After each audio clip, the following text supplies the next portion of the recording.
Good morning good morning good morning. कल हम आपको संविधान के भाग 20 बताए थे। अरे भाई तुम क्या बंद हो रहा है? संविधान का भाग 20 में किस चीज की चर्चा थी? बहुत संशोधन की चर्चा थी, याद है कि नहीं कुछ? संविधान के भाग 20 में संशोधन की चर्चा थी और ये भाग 20 में केवल और केवल एक ही आर्टिकल लिखा हुआ था। भाग 20 में केवल और केवल कितने आर्टिकल लिखे हुए थे? एक आर्टिकल, पार्ट 20 कल बता दिए थे, भाग 20। इसमें तो अमेंडमेंट यानी संशोधन, संशोधन भाग 20। ये आर्टिकल यानी अनुच्छेद कहाँ पे था? तो ये था 368 में था। आपसे कुछ क्वेश्चन इससे डायरेक्ट पूछेंगे कि ये कहाँ से आया है, तो भैया ये साउथ अफ्रीका से है। साउथ अफ्रीका से आया, डायरेक्ट कहां से आया भैया? साउथ अफ्रीका से आया। यहां तक बताए थे। आप बताएंगे कि इस संशोधन के मैटर पे किसको ज्यादा पावर है? तो इसमें किसी को ज्यादा पावर नहीं है। लोकसभा को जितना पावर है उतना ही पावर राज्यसभा को, उतना ही पावर राज्यसभा को है। क्या संशोधन के मुद्दे पर आप संयुक्त अधिवेशन ला सकते हैं, ज्वाइंट सेशन ला सकते हैं? तो संयुक्त अधिवेशन आप इस पर नहीं ला सकते हैं, क्योंकि संयुक्त अधिवेशन में किसको फायदा हो जाता है? लोकसभा को हो जाता है। तो आप इसमें संयुक्त अधिवेशन नहीं ला सकते संविधान संशोधन में। आपको जितना पावर लोकसभा से उतना ही पावर राज्यसभा से। संविधान में जो संशोधन है वो कितने प्रकार के हैं? 3 प्रकार के हैं। पहला साधारण बहुमत, जिसे हम लोग कहते हैं सिंपल मेजोरिटी, साधारण बहुमत। साधारण बहुमत यानी 50% से एक ज्यादा, 1/2। दूसरा है विशेष बहुमत, विशेष बहुमत कल समझाए थे। विशेष बहुमत, विशेष बहुमत में होता है 2/3 यानी 66%। और तीसरा जो सबसे कठिन होता है विशेष बहुमत, विशेष बहुमत, विशेष बहुमत यानी 2/3 प्लस आधे राज्य, आधे क्या होना चाहिए? राज्य सहमत होना चाहिए, आधे राज्य सहमत होना चाहिए। इसी 3 टाइप के संशोधन आपके किए जाते हैं। इसमें कितने लोग बता सकते हैं? ये जो आधी संख्या है या 2/3 संख्या है, ये कुल संख्या के आधार पर निकाला जाता है या केवल जो प्रेजेंट है यानी उपस्थित संख्या के आधार पर निकाला जाता है? जो प्रेजेंट है उस पर भी निकाला जाता है या फिर किस पे निकाला जाता है? आप बताएंगे तो इसको। हाँ, प्रेजेंट पे निकाले जाते हैं, लेकिन अगर राष्ट्रपति पर महाभियोग लगाना रहेगा तो प्रेजेंट संख्या पे नहीं निकाला जाएगा भैया, टोटल संख्या कितनी है उस पर निकाला जाएगा महाभियोग को।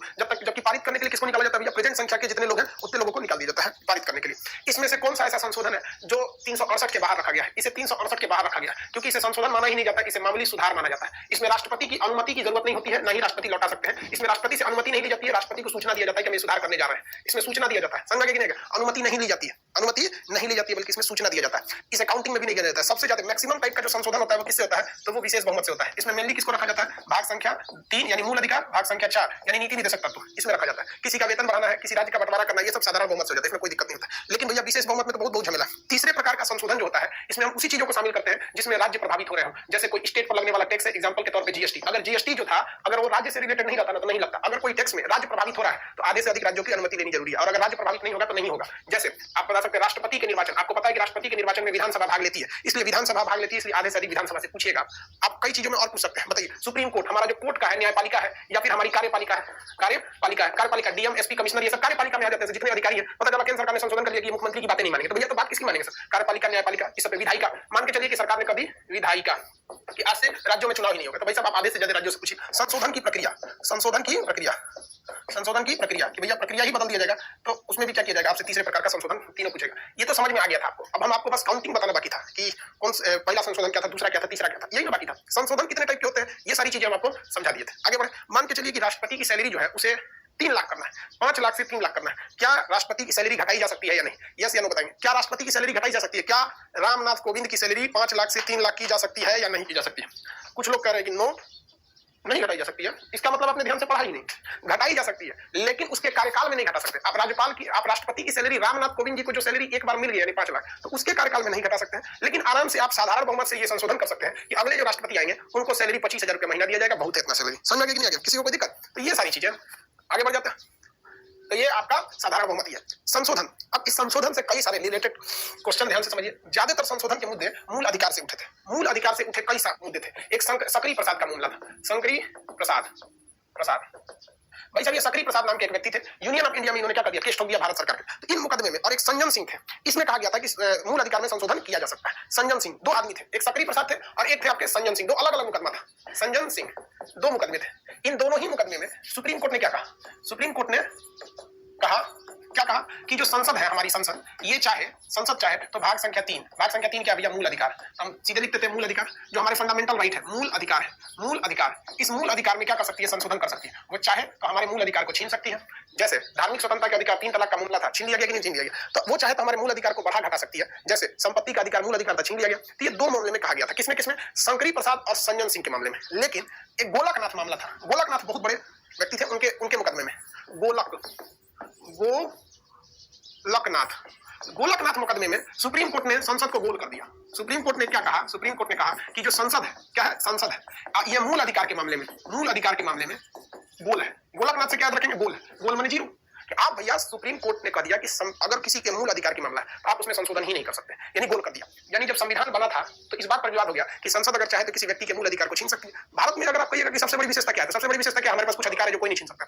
अभी आप यहाँ बैठे बैठे आप अपने गांव के मुखिया की आलोचना कर सकते हैं। आप अब यहाँ बैठे बैठे ये कह सकते हैं कि मोदी गवर्नमेंट पे कह सकते हैं कि आपने जो कोवैक्सीन थी उसको मंजूरी एक हफ्ता पहले ही क्यों दे दिया। आप तुरंत आलोचना कर सकते हैं हमारे प्रधानमंत्री की, हमारे राष्ट्रपति की। हाँ, मर्यादा का ख्याल रखिएगा, गाली गलौज नहीं कीजिएगा। अगर उनकी कमियां हैं प्रेस कॉन्फ्रेंस में करके कमियां गिनवा दीजिए, एकदम दिक्कत हो जाए। आप कह सकते हैं कि राफेल जो है वो 4 गुना महंगे दाम पर खरीदा गया था, घोटाला था या नहीं ये सीबीआई का काम है और सुप्रीम कोर्ट का काम है। लेकिन हाँ, इतना जरूर है कि जो राफेल का रेट था वो 400% बढ़ गया, मतलब बहुत ज्यादा बढ़ गया था, 4 गुना रेट में बढ़ गया। जबकि गवर्नमेंट कह रही है कि महंगाई बढ़ा था, तो भैया महंगाई भी 4 गुना बढ़ना चाहिए ना, लेकिन 4 गुना महंगाई तो नहीं बढ़ा था। महंगाई भी बढ़ा था, ऐसा नहीं है, लेकिन महंगाई जो बढ़ी थी वो 4 गुना नहीं बढ़ी थी, तो राफेल 4 गुना कैसे बढ़ गया? आराम से आप बोल सकते हैं। और आपको इस देश में कोई जैकमा की तरह गायब नहीं कर सकता है, पाकिस्तान की तरह आपको कोई बम नहीं मार सकता है। हाँ, कोई सरकार के समर्थन है वो आपसे तू मैं जरूर कर लेंगे, आपसे लड़ जाएंगे। लेकिन अगर सरकार चाइना की तरह मूल अधिकार छीन ले संशोधन करके तो दिक्कत है। तो कहीं ना कहीं सुप्रीम कोर्ट ने यहाँ गलती जरूर कहा था, चाहे वो सकरी प्रसाद का मामला हो चाहे संजन प्रसाद का मामला। इन्होंने कहा दिया कि संसद के पास पावर है, आप क्या कर सकते हैं, संशोधन कर सकते हैं, कहां पे, मूल अधिकार में। लेकिन गोलकनाथ में सरकार सुप्रीम कोर्ट ने कहा, भाई अगर मूल अधिकार छीन लेंगे तो संविधान का तो दिल ही टूट जाएगा, फिर बचेगा क्या? तब तो हो गया दिक्कत। अरे भाई साहब बड़ी दिक्कत हो गया। आप बताइए दोनों में कौन सही है, गोलकनाथ या संजन या सकरी प्रसाद? संजन तो उसी का रिलेटेड, गोलकनाथ या संजन आपके हिसाब से कौन सही है? मतलब ये सकरी 1 नंबर या 3 नंबर आपके हिसाब से? गोलकनाथ सही है। हाँ, हमारे हिसाब से भी तो गोलकनाथ सही है, इन दोनों में सही है गोलकनाथ। लेकिन भाई साहब कहीं ना कहीं एक बात आपको हम बताते हैं कि आप हमेशा आप अगर सड़क के मतलब किसी फैसला लेने जाइएगा तो किसी एक और हो जाइएगा या दूसरी और हो जाएगा तो दिक्कत होगा। अष्टांगिक मार्ग पे चलिए बीचों बीच में, तो बीचों बीच में कैसे चला जाए? क्योंकि अगर आपने यहाँ कह दिया, सुप्रीम कोर्ट ने कह दिया कि मूल अधिकार में आप संशोधन ही नहीं कर सकते, तो भैया संसद का तो हाथ बना जाएगा। अब वहां कह दिया कि संशोधन कर सकते हैं तो सुप्रीम कोर्ट का हाथ बना जाएगा, दिक्कत हो गया भैया इसमें। तो हालांकि गोलकनाथ ने जो फैसला दिया था बहुत सोच समझ के फैसला दिए थे। टोटल इसमें कितने जज थे? 11 जज थे। गोलकनाथ की जब मामले की सुनवाई चल रही थी टोटल जजों की संख्या कितनी थी भैया? 11 जज थी। अब भयानक बवाल हो गया, देश 2 हिस्से में विचारधाराओं के हिसाब से बढ़ते गया। तब आए केशवानंद भैया, इनकी बहुत बड़ी जमीन थी, ये पुजारी थे केशवानंद, इनकी जमीन सरकार ने संशोधन कर ले रहा था, तो इनके में संशोधन हुआ। तो भाई साहब इनमें 13 जज बैठे थे। आपसे कहेगा कि सबसे बड़ी संवैधानिक जजों की पीठ कौन सी थी, तो केशवानंद थी, 13 जज थे। लेकिन यूपीएससी में क्वेश्चन पूछा था कि दूसरी सबसे बड़ी संवैधानिक पीठ कौन सी, तो गोलकनाथ थी। लेकिन आपसे हम सवाल पूछते हैं कि किसी संवैधानिक मामले में सुधार का जब कभी मुकदमा चल रहा हो सुप्रीम कोर्ट में तो कम से कम कितने जजेज बैठेंगे? संवैधानिक मामले में कितने जजेज बैठेंगे? संवैधानिक मामले में कितने जजेज बैठेंगे? कम से कम कितने बैठने चाहिए? आपको सुप्रीम कोर्ट में पढ़ा दिए भाई, ज्यादा से ज्यादा आप पूरा 3400 जज बैठा दीजिए, ज्यादा से ज्यादा नहीं है, कम से कम कितने जज? हाँ, कम से कम 5 जज होने चाहिए। सबसे बड़ी संवैधानिक थी केशवानंद भारती मामले में बहुत ही बेहतरीन ढंग से सारे मुकदमे की तोड़ लगा दिया। इसने सुप्रीम कोर्ट ने क्या कहा दिया? सुप्रीम कोर्ट ने कहा कि देखिए संसद जो है, संसद ये चाहे तो मूल अधिकार में संशोधन कर सकती है, मूल अधिकार में अमेंडमेंट कर सकती है, मूल अधिकार में संशोधन कर सकती है, लेकिन ऐसा कोई संशोधन ना करे जो संविधान के स्ट्रक्चर को ही बदल दे, उसके ढांचा को ही बदल दे। तो इन्होंने कहा कि अगर स्ट्रक्चर बदलिएगा कोई संशोधन करके, मूल ढांचा जो संविधान का ढांचा है, स्ट्रक्चर है, ढांचा इसमें चेंजिंग नहीं होना चाहिए, स्ट्रक्चर नहीं चेंज होना चाहिए। जैसे हमारे संविधान का मेन ढांचा क्या है कि हम लोकतंत्र में रहते हैं, पता चला संशोधन करके कह दिए कि नहीं अब राजतंत्र में रहेंगे, तो भैया ये संशोधन नहीं है, पूरा ढांचे बदल दिए, तो ढांचा चेंज नहीं कर सकते। इस संविधान में कहा गया है कि कोई भी कानून संसद बनाएगी, सुप्रीम कोर्ट उसकी गहन जांच करेगी, और अगर सुप्रीम कोर्ट को लग गया कि ये गलत है तो काट देगी। तो पता चला संविधान में संशोधन कर दिया गया कि नहीं राष्ट्रपति, उपराष्ट्रपति, प्रधानमंत्री इन लोग की बात सुप्रीम कोर्ट नहीं काट सकता है, तो भैया आपने तो ढांचा ही बदल दिया। तो आप संशोधन शौक से कीजिए लेकिन ढांचा नहीं बदलिए। सुप्रीम कोर्ट ने देखिए क्या किया है, किसान आंदोलन पर क्या कर दिया, कह दिया कि आप ये कानून रोक दिया जाता है। सुप्रीम कोर्ट ने सख्त आदेश दे दिया सरकार को कि आप ये किससे डिस्कस करके ये कानून लाए थे, किससे डिस्कस करके कानून लाए थे, इतना विरोध क्यों हो रहा है? तो सरकार का पक्ष कौन रख रहा था ये बताइए? सरकार का पक्ष कौन रखेगा? सीएजी रखेंगे कि अटॉर्नी जनरल रखेंगे? सरकार का पक्ष कौन रखेगा? तो अटॉर्नी जनरल रखते हैं। अभी कौन है? के वेणुगोपाल है कि मुकुल रोहतगी है? तो के वेणुगोपाल पहले थे, तो के वेणुगोपाल ने कहा कि हमने इस पे कई किसानों से बात किया था, कुछ किसान इसके फेवर में भी हैं, कुछ किसान इनके विरोध में भी हैं। तो उन्होंने कहा कि एक काम कीजिए, आप इस जो संशोधन लाए हैं ना, इसको अभी आप हम स्टे लगा देते हैं, आपके संशोधन पे या तो आप रोक दीजिए वरना हम आदेश देकर रोक देंगे, और तब तक ये प्रभाव से खत्म नहीं हो जाएगा, इसका कोई कानून नहीं लगेगा। जो मोदी जी ने 3 संशोधन लाया है इसको तुरंत अभी प्रभाव से रोका जाता है। तो वेणुगोपाल ने कहा कि महाराज हम आपकी बहुत इज्जत करते हैं, आप हमारे लॉर्डशिप है, आप हमारे महामहिम है, लेकिन ये कहीं ना कहीं ये लोकतंत्र के ऊपर एक प्रहार की तरह है कि जिस सरकार को जनता ने चुनकर भेजा है और उसके कानून को सुप्रीम कोर्ट रोक दे। तो सुप्रीम कोर्ट ने कहा हम नहीं रोक रहे हैं, हम ये कह रहे हैं ना कि तू रोक दे खुद, ना तो हम रोक देंगे। अब फिर फजीहत होगा तो मत कहिएगा सुप्रीम कोर्ट ने इज्जत कर दिया, तो सरकार ने काम रोक दिया। सुप्रीम कोर्ट ने कहा कि हमें आपको भी देखना है, संसद को भी देखना है, लेकिन मूल अधिकार का रक्षक मैं स्वयं हूं सुप्रीम कोर्ट। अनुच्छेद 32 कहता है कि हम किसी किसान को इस ठंड में खराते नहीं देख सकते हैं, हम किसी को नहीं देख सकते, इसलिए आप इस संविधान को रोकिए, इस संशोधन को। हाँ, हम आपको एक मौका देते हैं कि जितने किसान इसमें विरोध कर रहे हैं उनके प्रतिनिधियों को आप शामिल कीजिए, और आपका जो कहना है कि कुछ किसान संगठन आपके साथ है आप उन्हें भी शामिल कर लीजिए, Indian council of agriculture research यानी ICMR को शामिल कर लीजिए, और गहन मंथन करके 3-4 महीने का समय लीजिए, और सारे विवादों को जब सुलझ जाए तो हमारे पास ले आइए देखने के लिए, और जब देखेंगे तब बताएंगे हम, अभी आप नहीं लागू कर सकते हैं। बाहर सुप्रीम कोर्ट, समझ आ गया पावर सुप्रीम कोर्ट का? किसी को समझ में आ गया? नहीं समझना? अरे यार क्या बोलता है, नहीं समझ में? यानी सुप्रीम कोर्ट के आगे कोई नहीं कूद सकता है। अब आपसे हम आपसे पूछते हैं, गोलकनाथ सही या केशवानंद सही? गोलकनाथ बेस्ट या केशवानंद बेस्ट? आप बताइए, गोलकनाथ बेस्ट या केशवानंद बेस्ट?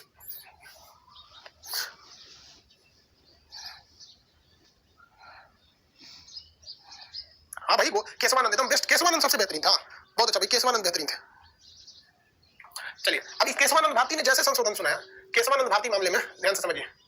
सरकार ने एक संशोधन किया, 39वां संशोधन 1975 में। 74 का मामला था, अगले साल 1975 में। और सरकार ने क्या कहा कि देखिए, संसद ने क्या कह दिया, संसद ने एक प्रस्ताव पारित कर दिया संशोधन से कि जो हमारे पीएम है, जो हमारे प्रेसिडेंट है, जो हमारे वाइस प्रेसिडेंट है, यानी उपराष्ट्रपति, यानी देश के 3 सबसे बड़े पद, प्रधानमंत्री, राष्ट्रपति, उपराष्ट्रपति, इसका अगर चुनाव होगा और इसके चुनाव में कोई भी अगर दिक्कत आती है तो उसमें सुप्रीम कोर्ट हस्तक्षेप नहीं करेगा। सुप्रीम कोर्ट हस्तक्षेप नहीं करेगा। सोचिए, संशोधन करके दिल्ली में बैठे संसद के लोग, जिसमें आधे पढ़े लिखे आधे अनपढ़, ये सोचकर ये संशोधन पारित कर दिए कि राष्ट्रपति, प्रधानमंत्री और उपराष्ट्रपति के चुनाव में अगर कोई विवाद होता है तो चुनाव संबंधी मामले में आप हस्तक्षेप नहीं करेंगे। इसके चुनाव सही हुआ, गलत हुआ, ईवीएम हैक हुआ, धांधली हुआ, आचार संहिता, इसमें आप कुछ नहीं कर सकते। तो सुप्रीम कोर्ट ने कहा, रे बकलवा, तू लोग अंगूठा छाप होके इतना होशियार, हम है बुढ़ा गई जज के कुर्सी पे बैठे बैठे आदमी का शकल देख के बता देते हैं कि चोर है कि गुंडा, वो तो सबूत के अभाव में हमें छोड़ना पड़ता है क्योंकि कानून अंधा होता है, जज अंधा नहीं होता है। मैंने तू लोग बोका समझ ले हमरा, 13 को जज मिलकर केशवानंद में क्या फैसला सुनाया कि आप संशोधन कीजिए, लेकिन मूल ढांचा का ख्याल रखिए। आपका संशोधन बिल्कुल सही है, आप कुछ भी संशोधन कर सकते हैं, हम इस बात पर ऐतराज नहीं जताते, लेकिन ऐतराज इस बात पर जताते हैं कि आप इस चुनाव में सुप्रीम कोर्ट को बाहर क्यों कर रहे हैं, जबकि संविधान का रक्षक, संविधान का व्याख्या करने वाला, उसका गार्जियन सुप्रीम कोर्ट को माना जाता है और आप सुप्रीम कोर्ट को बाईपास कर रहे हैं, साइड कर रहे हैं, यानी आप मूल ढांचा के साथ खिलवाड़ कर रहे हैं। इंदिरा गांधी का मुंह लिया गया, सुप्रीम कोर्ट ने काट दिया, बड़ी मेहनत से बेचारी इंदिरा संशोधन करा दिया था। वाह वाह वाह वाह, संशोधन लो, यहाँ इंदिरा गांधी के समय आया था, लो संशोधन, फोटोकॉपी दिया गया था सबको, हाँ पढ़ लो, पारित करो, लोकसभा, राज्यसभा, राष्ट्रपति साइन कर दिया, 2 मिनट में फाड़ दिया सुप्रीम कोर्ट ने। देख भाई साहब, हम सबको कहते हैं कि शिक्षा इतनी बड़ी चीज होती है, आप कलम से कुछ, आप तलवार से कुछ लोगों का सर काट सकते हैं, लेकिन कलम से हजारों लोगों का काट सकते हैं। समझा कि नहीं? Power of pen is more than power of sword. कलम की ताकत हमेशा तलवार से ज्यादा रहेगी इस आधुनिक काल में। समझा कि नहीं? काट दिया, सुप्रीम कोर्ट काट दिया। अरे यार, एक बार क्लास तो कर लेते, असल में उस टाइम मेरा एप्लीकेशन नहीं था, वरना हम सारे लोगों को फ्री कर देते। नेताओं को तो हम फ्री कर देंगे भाई साहब, पढ़ लो कम से कम, है कि नहीं? फ्री कर देने लायक है कि नहीं? उन लोगों का क्या कर दिया, फ्री कर दिया भाई साहब, आप पढ़ लो। उल्टा सीधा संशोधन, यार मेरा विद्यार्थी भी ऐसा संशोधन नहीं लाता। अगर मेरा विद्यार्थी रहता ना एप्लीकेशन का और वो भी जानता तो 39वां संशोधन नहीं लाता, क्योंकि उसको पता है कि सर ने पढ़ा दिया कि मूल ढांचा के साथ छेड़छाड़ नहीं करना है। मूल ढांचा मूल ढांचा अच्छा भाग लेगा। आप बताइए, आप में से मेरा इतना भी तो कमजोर कोई विद्यार्थी नहीं है जो केशवानंद पढ़ाने के बावजूद मूल ढांचा से खिलवाड़ करे। बेहतरीन कर दिया, समझ गए कि नहीं? किसी को कोई दिक्कत? आगे बढ़ जाए। अब कुछ लोग कहते हैं, ध्यान से समझिए, हमारा देश क्या है, हम धर्म निरपेक्ष हैं या हमारे यहाँ कोई धार्मिक चीज है? हम धर्म निरपेक्ष है या नहीं? अभी बताइए, हम धर्म निरपेक्ष है कि नहीं? हमारे यहाँ किसी को हिंदू होने की वजह से कोई एक्स्ट्रा छूट क्या मिलती है? और कोई जैन, बौद्ध या फिर मुस्लिम होने की वजह से उसे कहीं रोका जाता है? कहीं नहीं रोका जाता, और रोक भी नहीं सकते हैं। समझा कि आपको खुद नहीं पड़े होगा, कोई पंचर साट रहा है, कोई मुस्लिम कहेगा कि चलिए चलिए राष्ट्रपति बना। अरे भाई, आपकी पार्टी अगर चुनाव जीतेगी तो प्रधानमंत्री भी बन सकते हैं। आज अगर जेपी नड्डा चाहेंगे तो उनके पास बीजेपी का बहुमत है, उसामा हुसैन को अपनी पार्टी से उठा के प्रधानमंत्री बना सकता है। बन गए 3 तो मुस्लिम राष्ट्रपति बन गए, ज्ञानी जैल सिंह बन गए, सिख राष्ट्रपति बन गए। कौन नहीं बना यहाँ पर? प्रधानमंत्री को नहीं बना, मतलब हर तरह के लोग बन गए, यहाँ कोई नहीं रोका गया। जबकि पाकिस्तान में स्पष्ट है कि कोई मुस्लिम, कोई वहां पे मुस्लिम के सेवा राष्ट्रपति नहीं बनेगा, मुस्लिम के सेवा प्रधानमंत्री नहीं बनेगा। उसने अपने देश को इस्लामिक देश घोषित कर दिया। उसको लगा कि हम तो एकदम अब राजाओं की तरह जिंदगी जिएंगे, हम अब हमारे पास आसमान से हूर आएंगे, सब पता नहीं क्या क्या आएंगे, इस्लामिक राष्ट्र बना देंगे। तो लो, बन गए इस्लामिक राष्ट्र। अरे यार, हम भारतीयों की संस्कृति इतनी जबरदस्त है ना कि सांप को भी हम लोग दूध पिलाते हैं नागपंचमी के दिन, सांप को भी दूध पिलाते हैं हम लोग। राक्षसों के गुरु को हम लोग ने आचार्य की उपाधि दी थी, इतनी महान संस्कृति, हमने शुक्राचार्य कहा था। और हमारी संस्कृति, हमको नाज है अपनी संस्कृति पर, हमें पूरी दुनिया में सबसे अपनी अच्छी भारत माँ की संस्कृति लगती है कि हमने वसुधैव कुटुंबकम कहा था। स्वामी विवेकानंद की जो थे, उन्होंने पूरे भारत को, एक पूरी दुनिया को एक भाई और बहन की तरह देखा था, पूरी दुनिया को पहली बार स्वामी विवेकानंद ने देखा। और हमें नाज है ऐसी संस्कृति को। और अगर कोई हमारी संस्कृति को मिटाना चाहेगा, कुछ लोग कहते हैं कि भारत को मतलब हिंदू राष्ट्र घोषित कर दो, या फिर मतलब जैन राष्ट्र घोषित कर दो, सिख राष्ट्र घोषित करो, कुछ कहता है कोनो राष्ट्र घोषित करो, मुस्लिम राष्ट्र, कोनो राष्ट्र घोषित करो। अच्छा, एक बात बता भाई साहब, क्या अगर आप इसे कई विशेष धर्म के नाम पर घोषित करोगे तो ये मूल ढांचा के खिलाफ जाएगा कि नहीं जाएगा? अब यार, उन लोगों को कैसे हम समझाएंगे भैया, मूल ढांचा केशवानंद भारती में बोला गया है कि आप संविधान में इतना बड़ा संशोधन नहीं करेंगे कि पूरा मूल ढांचे पलट जाए। आपको क्या लगता है कि अगर ऐसा संशोधन कर दिया गया तो सुप्रीम कोर्ट उसको रहने देगा या हटा देगा? एक बार मुकदमा जाएगा सुप्रीम कोर्ट में, आप उठ के चाहिए, आप पढ़े लिखे, सपोज कल को कह दिया गया कि ये भारत जो हो गया ना, अब से महात्मा बुद्ध यहीं से आते, बौद्ध राष्ट्र घोषित हो गया। सपोज कीजिए बौद्ध राष्ट्र, सोचा मुस्लिम हिंदू बोलने में थोड़ा हिचकिचाहट होती है, सोचा अनपढ़ जितना रहता है पीछे पड़ जाएगा। बौद्ध धर्म वाले पढ़े लिखे, जैन वाले ज्यादा पढ़े, उन सब नहीं समझता कि सर पढ़ाने के लिए बोल रहे हैं, जहां तुम सही सब बोलेगा पीछे पड़ जाएगा, क्या बोलता है तुम? तो मान के चलिए कि भारत को बौद्ध राष्ट्र घोषित कर दिया गया कि महात्मा बुद्ध की जन्मस्थली, यहाँ कर्मस्थली है, इनको बौद्ध राष्ट्र घोषित कर दिया जाता है। आप मेरा कोई भी विद्यार्थी रहेगा, आर्टिकल 32 का प्रयोग करके, मूल अधिकार का उल्लंघन करके सीधे सुप्रीम कोर्ट में पहुंचेगा, कहेगा संवैधानिक मामला है, 5 जजों की पीठ बैठेगी, क्या होगा बउआ? कहेगा खान सर के एप्लीकेशन के स्टूडेंट है, खान सर पढ़ाते, केशवानंद भारती में कहा गया है मूल ढांचा नहीं बदल सकता है, मूल ढांचा हम सेकुलर देश है, जैन देश, बौद्ध देश कैसे घोषित कर दिया? सुप्रीम कोर्ट कौन किया है? कोई संसद में किया गया है, संसद में किया गया, ले फाड़ देते, रद्द कर देगा, जैसे फाड़ दिया था इसको फाड़ देगा उसको। समझ में कि नहीं आ गया? किसी को दिक्कत? याद देखो, पढ़े लिखे को समझाना बहुत आसान होता है, और 2 पैर का अनपढ़ आदमी 4 पैर के जानवर से पागल होता है। मतलब जो नहीं समझ पाता है ना, उसको समझ ही नहीं सकते। अब आपको लगता है संशोधन, समझ रहे हो कि नहीं समझ रहे हो यार? किसी को दिक्कत? हाँ यार, स्वामी विवेकानंद की जन्मस्थली, मतलब आज जन्मदिन है, हम स्वामी विवेकानंद को बहुत रिस्पेक्ट करते हैं। Extra respect. हमको उनको कुछ कुछ चीजें बहुत बेहतरीन लगती है। आपको स्वामी विवेकानंद का बहुत चीज अच्छा लग सकते हैं, हमें सबसे बेहतरीन लगता है स्वामी विवेकानंद का जो इतने सादा जीवन में रह गए। मतलब कभी उनको नहीं देखेंगे कि कोई हम मतलब हम इतने बड़े आदमी हैं, हमको ऐसा कपड़ा रहना चाहिए, हमको ऐसा, सादा जीवन में रह गए। लेकिन हमको भगवान से एक बात की शिकायत है, और कहीं ना कहीं भगवान अन्याय कर रहा है हम हिंदुस्तानियों के साथ। हमारे जो अच्छे लोग होते हैं उनको अजीब टाइप से मार देता है। स्वामी विवेकानंद की रहस्यमयी मौत हो गई। एपीजे अब्दुल कलाम क्लास ले रहे थे, मर गए। होमी जहांगीर बाबा का जहाज क्रैश कर गया। विक्रम साराभाई समुद्र के किनारे मरे पड़ गए। न जाने कितने ऐसे लोग होंगे जिनको अजीब, लाल बहादुर शास्त्री किसानों के लिए जहाज देके कोई मार दिया, इंक्वायरी नहीं हुई। राजीव हमारे जो ये क्या इनका राजीव दीक्षित जी आप कह सकते हैं कि वो स्वामी विवेकानंद का एक रूप थे। जिस तरह से वो भारत की संस्कृति को ले जा रहे थे, उनको रहस्यमय तरीके से मौत हो गई राजीव दीक्षित जी को, कोई जाना ही नहीं क्या हो गया। तो कभी कभी एक चीज है, मरने के बाद हम सवाल पूछेंगे भगवान से कि क्या दुश्मनी थी आपको हमारे इस हिंदुस्तान से, जिसने किसी जानवर को भी मतलब ऐसे नहीं किया। हम लोग तो सांप जिसे देख के कोई भाग जाता है उसे भी दूध पिलाते हैं। क्या दुश्मनी थी कि आप हमारे देश के इतने होनहार लोगों को अचानक उठा लिया? भगवान क्या जवाब देगा पता है? क्या जवाब देगा पता है? यार अच्छे लोगों की जरूरत स्वर्ग में घट गई थी, तो दुनिया में बाकी जगह अच्छे लोगों की कमी है, तो कहां से उठाए? तो हिंदुस्तान तो बाहर मिल जाता है, उठा लेते हैं अच्छे लोगों को यहाँ से। क्या करेंगे यार, भगवान को भी नहीं समझ में आता, वो भी उठाए कहां से? पाकिस्तान से थोड़ी उठाए, उठा लेता है हमारे यहाँ से। लेकिन आज भी कमी है। राजीव दीक्षित जी जैसे, स्वामी विवेकानंद, दयानंद सरस्वती, हमारे ईश्वर चंद्र विद्यासागर, ऐसे लोगों की बहुत कमी है आज के देश में। आज के देश में बहुत कम लोग ऐसे मिलेंगे जो देश के लिए मरते हैं। आजकल लोग अपनी पार्टी, अपनी धर्म, अपनी जाति, यही सब पे हो रहा है। लेकिन ये लोग जाति धर्म से ऊपर उठ के उठ गए। राजीव दीक्षित जी को तो हमको लगता है मल्टीनेशनल कंपनी वालों ने मरवा दिया। वो हमको मतलब एक नहीं होता इंसान की फीलिंग, हमको लगता था कि ये किसी न किसी चीज के अवतार है जो मतलब समाज को इस तरह से सींच रहे थे, लेकिन अचानक उठा लिया भगवान। क्योंकि भगवान को भी कमी है अच्छे लोगों को, और उसको मिले कहां से? गलती से भेज दिया। वो बढ़िया बढ़िया लोग को गलती से भेज दिया। स्वर्ग वाले लोग थे, लोग गलती से इधर नहीं, कभी कभी गलती से मैसेज चलाता है, गलती से रॉन्ग नंबर लगा भेज दिया। बाद में याद है अच्छा आदमी भारत में चल गया, स्वामी विवेकानंद वापस बुला लो। अच्छा भाग ले। क्या, चलिए अपने टॉपिक पे आते हैं। चलिए अब टॉपिक पे आते हैं। ये तो समझ में आ गया आप लोगों को केशवानंद भारती मामला। एक और मुकदमा याद कीजिए आप लोग, मीनारमा मिल था। एक और मुकदमा था मीनारमा मिल। देखिए सुप्रीम कोर्ट कितना होशियार था। देखिए सुप्रीम कोर्ट कितना होशियार था। मीनारमा मिल में कह दिया, पांचवा मुकदमा मीनारमा मिल। मीनारमा मिल एक कागज की फैक्ट्री थी, उसके मुकदमा में कहा गया था उसकी जमीन छीन लिया गया था। मीनारमा मिल में सुप्रीम कोर्ट ने क्या कहा? सुप्रीम कोर्ट ने कहा कि संसद जो है ना, संसद की जो शक्ति है, संसद की जो शक्ति है वो सीमित है। संसद की जो शक्ति है वो लिमिटेड है, सीमित है, लिमिटेड है। आप संशोधन कर सकते हैं लेकिन लिमिटेड है। जानते हैं क्यों? क्योंकि संसद वाला प्लान बना रहा था सब। एक काम करते हैं, हम संशोधन करके केशवानंद का फैसले उलाट देते हैं।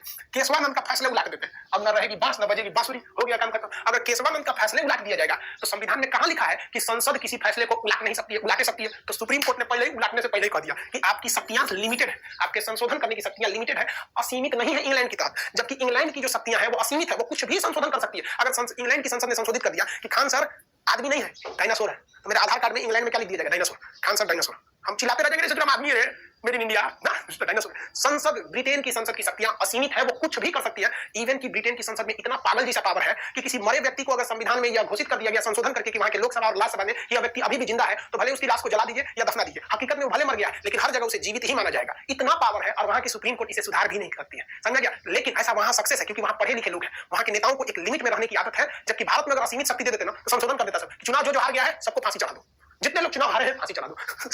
अगले किसी का हिम्मत नहीं करेगा चुनाव लड़ने का। जीत गए तो ठीक है, हार गए तो फांसी चढ़ा दो। जबकि इंग्लैंड ये नियम पारित कर सकता है और इंग्लैंड की सुप्रीम कोर्ट इसे रद्द भी नहीं कर सकती और ये लागू भी हो जाएगा इंग्लैंड में। लेकिन वहां के लोगों में इंसानियत है, हमारे यहाँ फांसी लो, कोई चुनाव में नहीं जाएगा। तो इन्होंने क्या कर दिया? संशोधन कर दिया कि सुप्रीम कोर्ट की जो संसद की जो शक्तियां हैं वो कैसी शक्ति है भैया? सीमित शक्ति है। कैसी शक्ति है? सीमित शक्ति है। अब इसी में इंदिरा गांधी, देखो समझ में नहीं आता। इंदिरा गांधी को देखो, इंदिरा गांधी ने किया 42वां संशोधन 1976। इन्होंने कहा दिया कि संसद को जो शक्ति है ना, संसद की जो शक्ति है वो असीमित है, असीमित रहेगी। इनफाइनाइट शक्ति रहनी चाहिए संसद के पास, क्योंकि हमारा संविधान ज्यादा मैच करता है ब्रिटेन से, क्योंकि 80% तो ब्रिटेन वालों ने भारत शासन अधिनियम 1935 दिया। बाकी प्रधानमंत्री का पद ब्रिटेन से लेके चले हैं लोग, संसद का पावर ब्रिटेन से लेके चले हैं, चुनाव की प्रक्रिया ब्रिटेन से लेके सब तो ब्रिटेन से लाए। तो ये असीमित रहनी चाहिए, इनफाइनाइट रहना चाहिए। सुप्रीम कोर्ट ने कहा महाराज इंदिरा गांधी आप भी गजब है, ऐसा ऐसा कांड कोई महिला ही कर सकती है, क्योंकि बहुत ढीठ होती है। पुरुष को एक बार झाड़ दीजिएगा तो शर्मा के चल जाएगा, दोबारा नहीं जाएगा। और को डांट देगा तो फिर आएगी, कैसी डाटा है, देख हमारा पावर, देख हमारा पावर दिखा दिया सुप्रीम कोर्ट अपना पावर की, देख रद्द कर देंगे। नहीं समझ में आता है मीनारमा मिल में हमने क्या कहा कि आपकी शक्तियां असीमित है, असीमित नहीं है, आप नहीं कर सकते कुछ भी। तो मूल ढांचा में कभी भी आप फेरबदल नहीं कर सकते हैं, याद रखिएगा। समझा क्या? भले कोई ये कहे कि मोदी जी चुनाव जीत जाएंगे तो मतलब लोकतंत्र खत्म कर देंगे, उनके पास का नहीं है, सुप्रीम कोर्ट बैठा है। समझा? भले कोई ये कह दे कि हमको चुनाव जिता दीजिए, हम भारत को महिला राष्ट्र घोषित कर देंगे, सब महिलाएं वोट देंगे, महिला राष्ट्र घोषित हो जाएगा।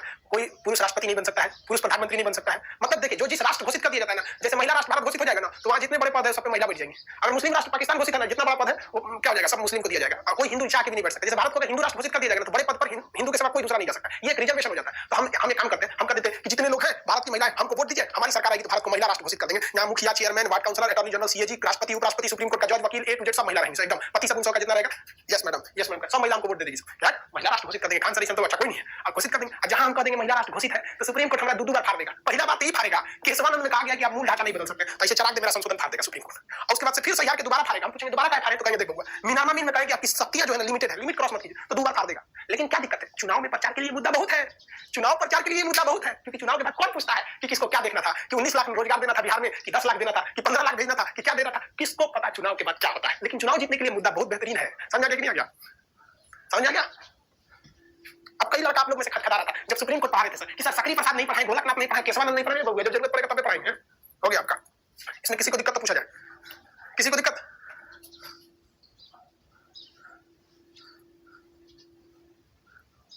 आगे नहीं बढ़े भैया। ऑर्डर दिया गया पक्षियों को मारने के लिए, तो इसलिए कहा गया क्योंकि बर्ड फ्लू फैल रहा है। बर्ड फ्लू में यही है, ये देखिए वो इंसान में बहुत कम फैलता है लेकिन है बहुत खतरनाक, तो उससे यही है कि आप देखिए अंडे खा सकते हैं लेकिन अच्छे से बॉयल करके खाइए। कुछ लोग अंडा जो होता है ना कच्चा पी जाते हैं सर, जो जिम में करते हैं सर, या कुछ लोग हाफ फ्राई करके खाते हैं, तो हाफ फ्राई खाएंगे ना तो जो नीचे का फ्राई किए रहेंगे ना वहां पे तो बर्ड फ्लू का वायरस मर जाएगा, और जो ऊपर का रहेगा उसमें जिंदा रहेगा तो आप में चला जाएगा। मांस कुछ लोग मैंने आधा भून के खाते हैं, देखते हैं ना, आधा भुना हुआ रहेगा, आधा दुका चिकन टिक्का की कबाब ऐसे करके आधे भून के खाता है, आधा वो पूरा नहीं रहता है, ये सब नहीं, अच्छे से पका के खाएंगे, बर्ड फ्लू का खतरा नहीं है, वो इंसान से ज्यादा ट्रांसमिट नहीं होता है। मुर्गा बहुत सस्ता हो गया, चलिए हो गया, ये आर्टिकल हो गया।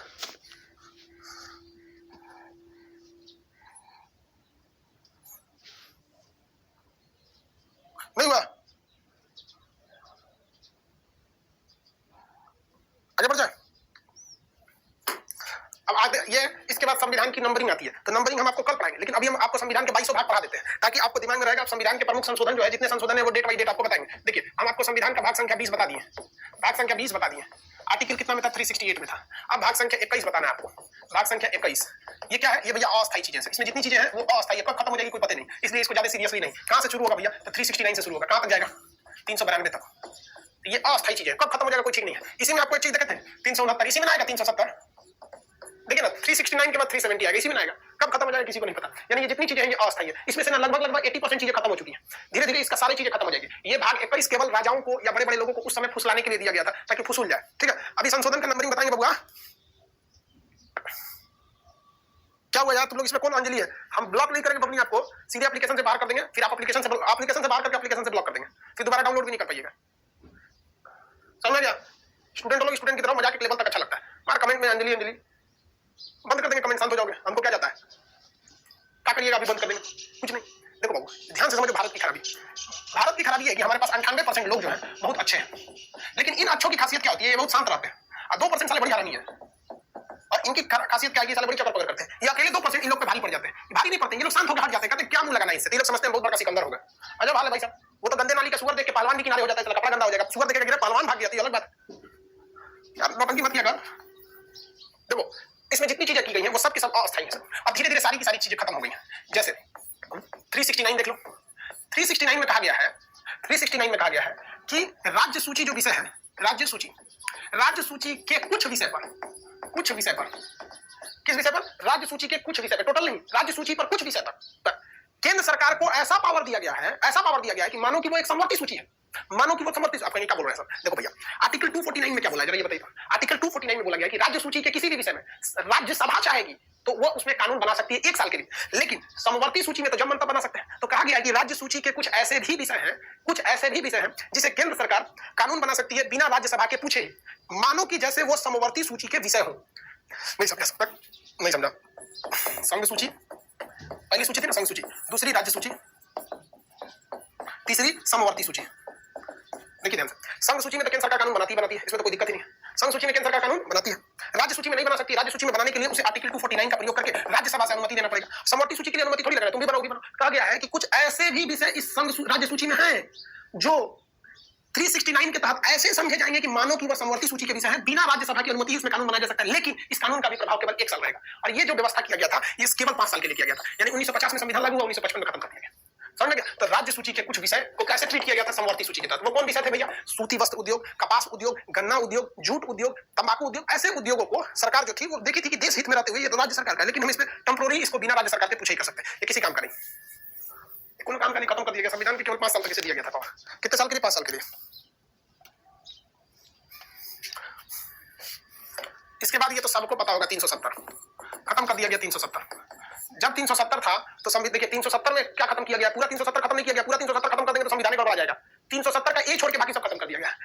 370 में क्या कहा गया था, 370 का एक कहा गया था कि जम्मू कश्मीर भारत का हिस्सा तब तक ही है जब तक भारतीय संविधान में 370 का ए है। तो सरकार ने कहा कि नहीं, ए नहीं खत्म करेंगे, वरना ए खत्म करेंगे तो ये खत्म हो जाए। बाकी 370 में क्या क्या छूट, क्या अधिकार, क्या चीज सब खत्म। बस ये है कि तुम्हारा हमारा हिस्सा हो, बाकी सब खत्म। तो वो जो 370 में कई चीजें बोली गई थी। सबसे पहले बोला गया था कि जब तक 370 एक है जम्मू कश्मीर भारत से मिला रहेगा। दो में बोला कि जम्मू कश्मीर को ये अधिकार है, वहां के मुख्यमंत्री, वहां के राज्यपाल, वहां के लोग, वहां का ये, वहां का वो, सरकार ने कहा सब वहां का खत्म, खाली एक रहेगा कि जम्मू कश्मीर भारत का है। लो, उसके बाद तोड़ दिया वहां पे, लद्दाख को बना के रख दिया। इसमें किसका बात था, जम्मू कश्मीर का बात था, खत्म हो गया जम्मू कश्मीर का विवाद।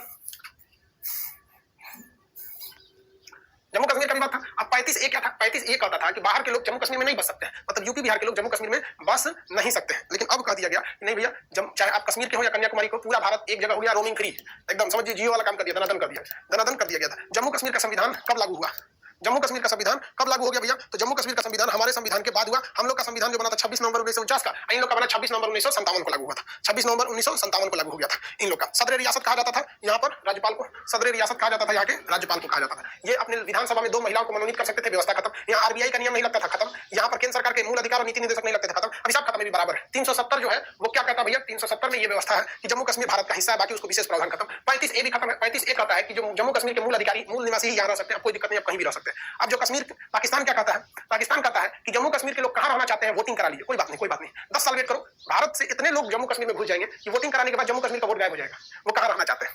किसी को कोई दिक्कत, आगे बढ़े, किसी को कोई दिक्कत नहीं ना।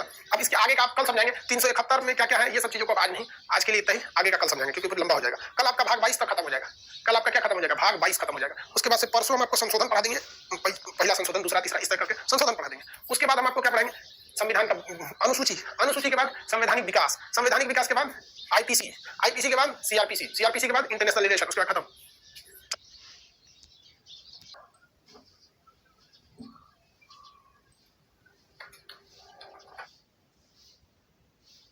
हाँ हाँ हाँ, कभी नहीं होगा फिर उसको, क्या दिमाग से लगाया था, सुनील जो लप गया।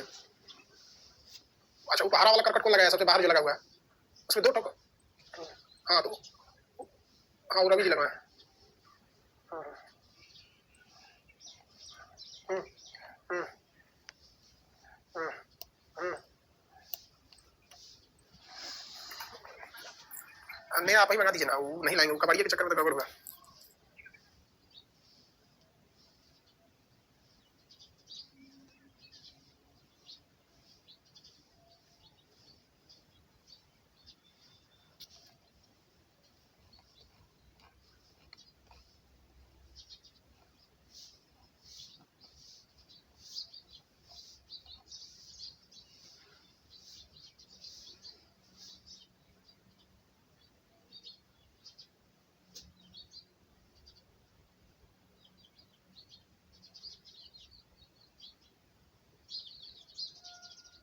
आवाज आ रही है,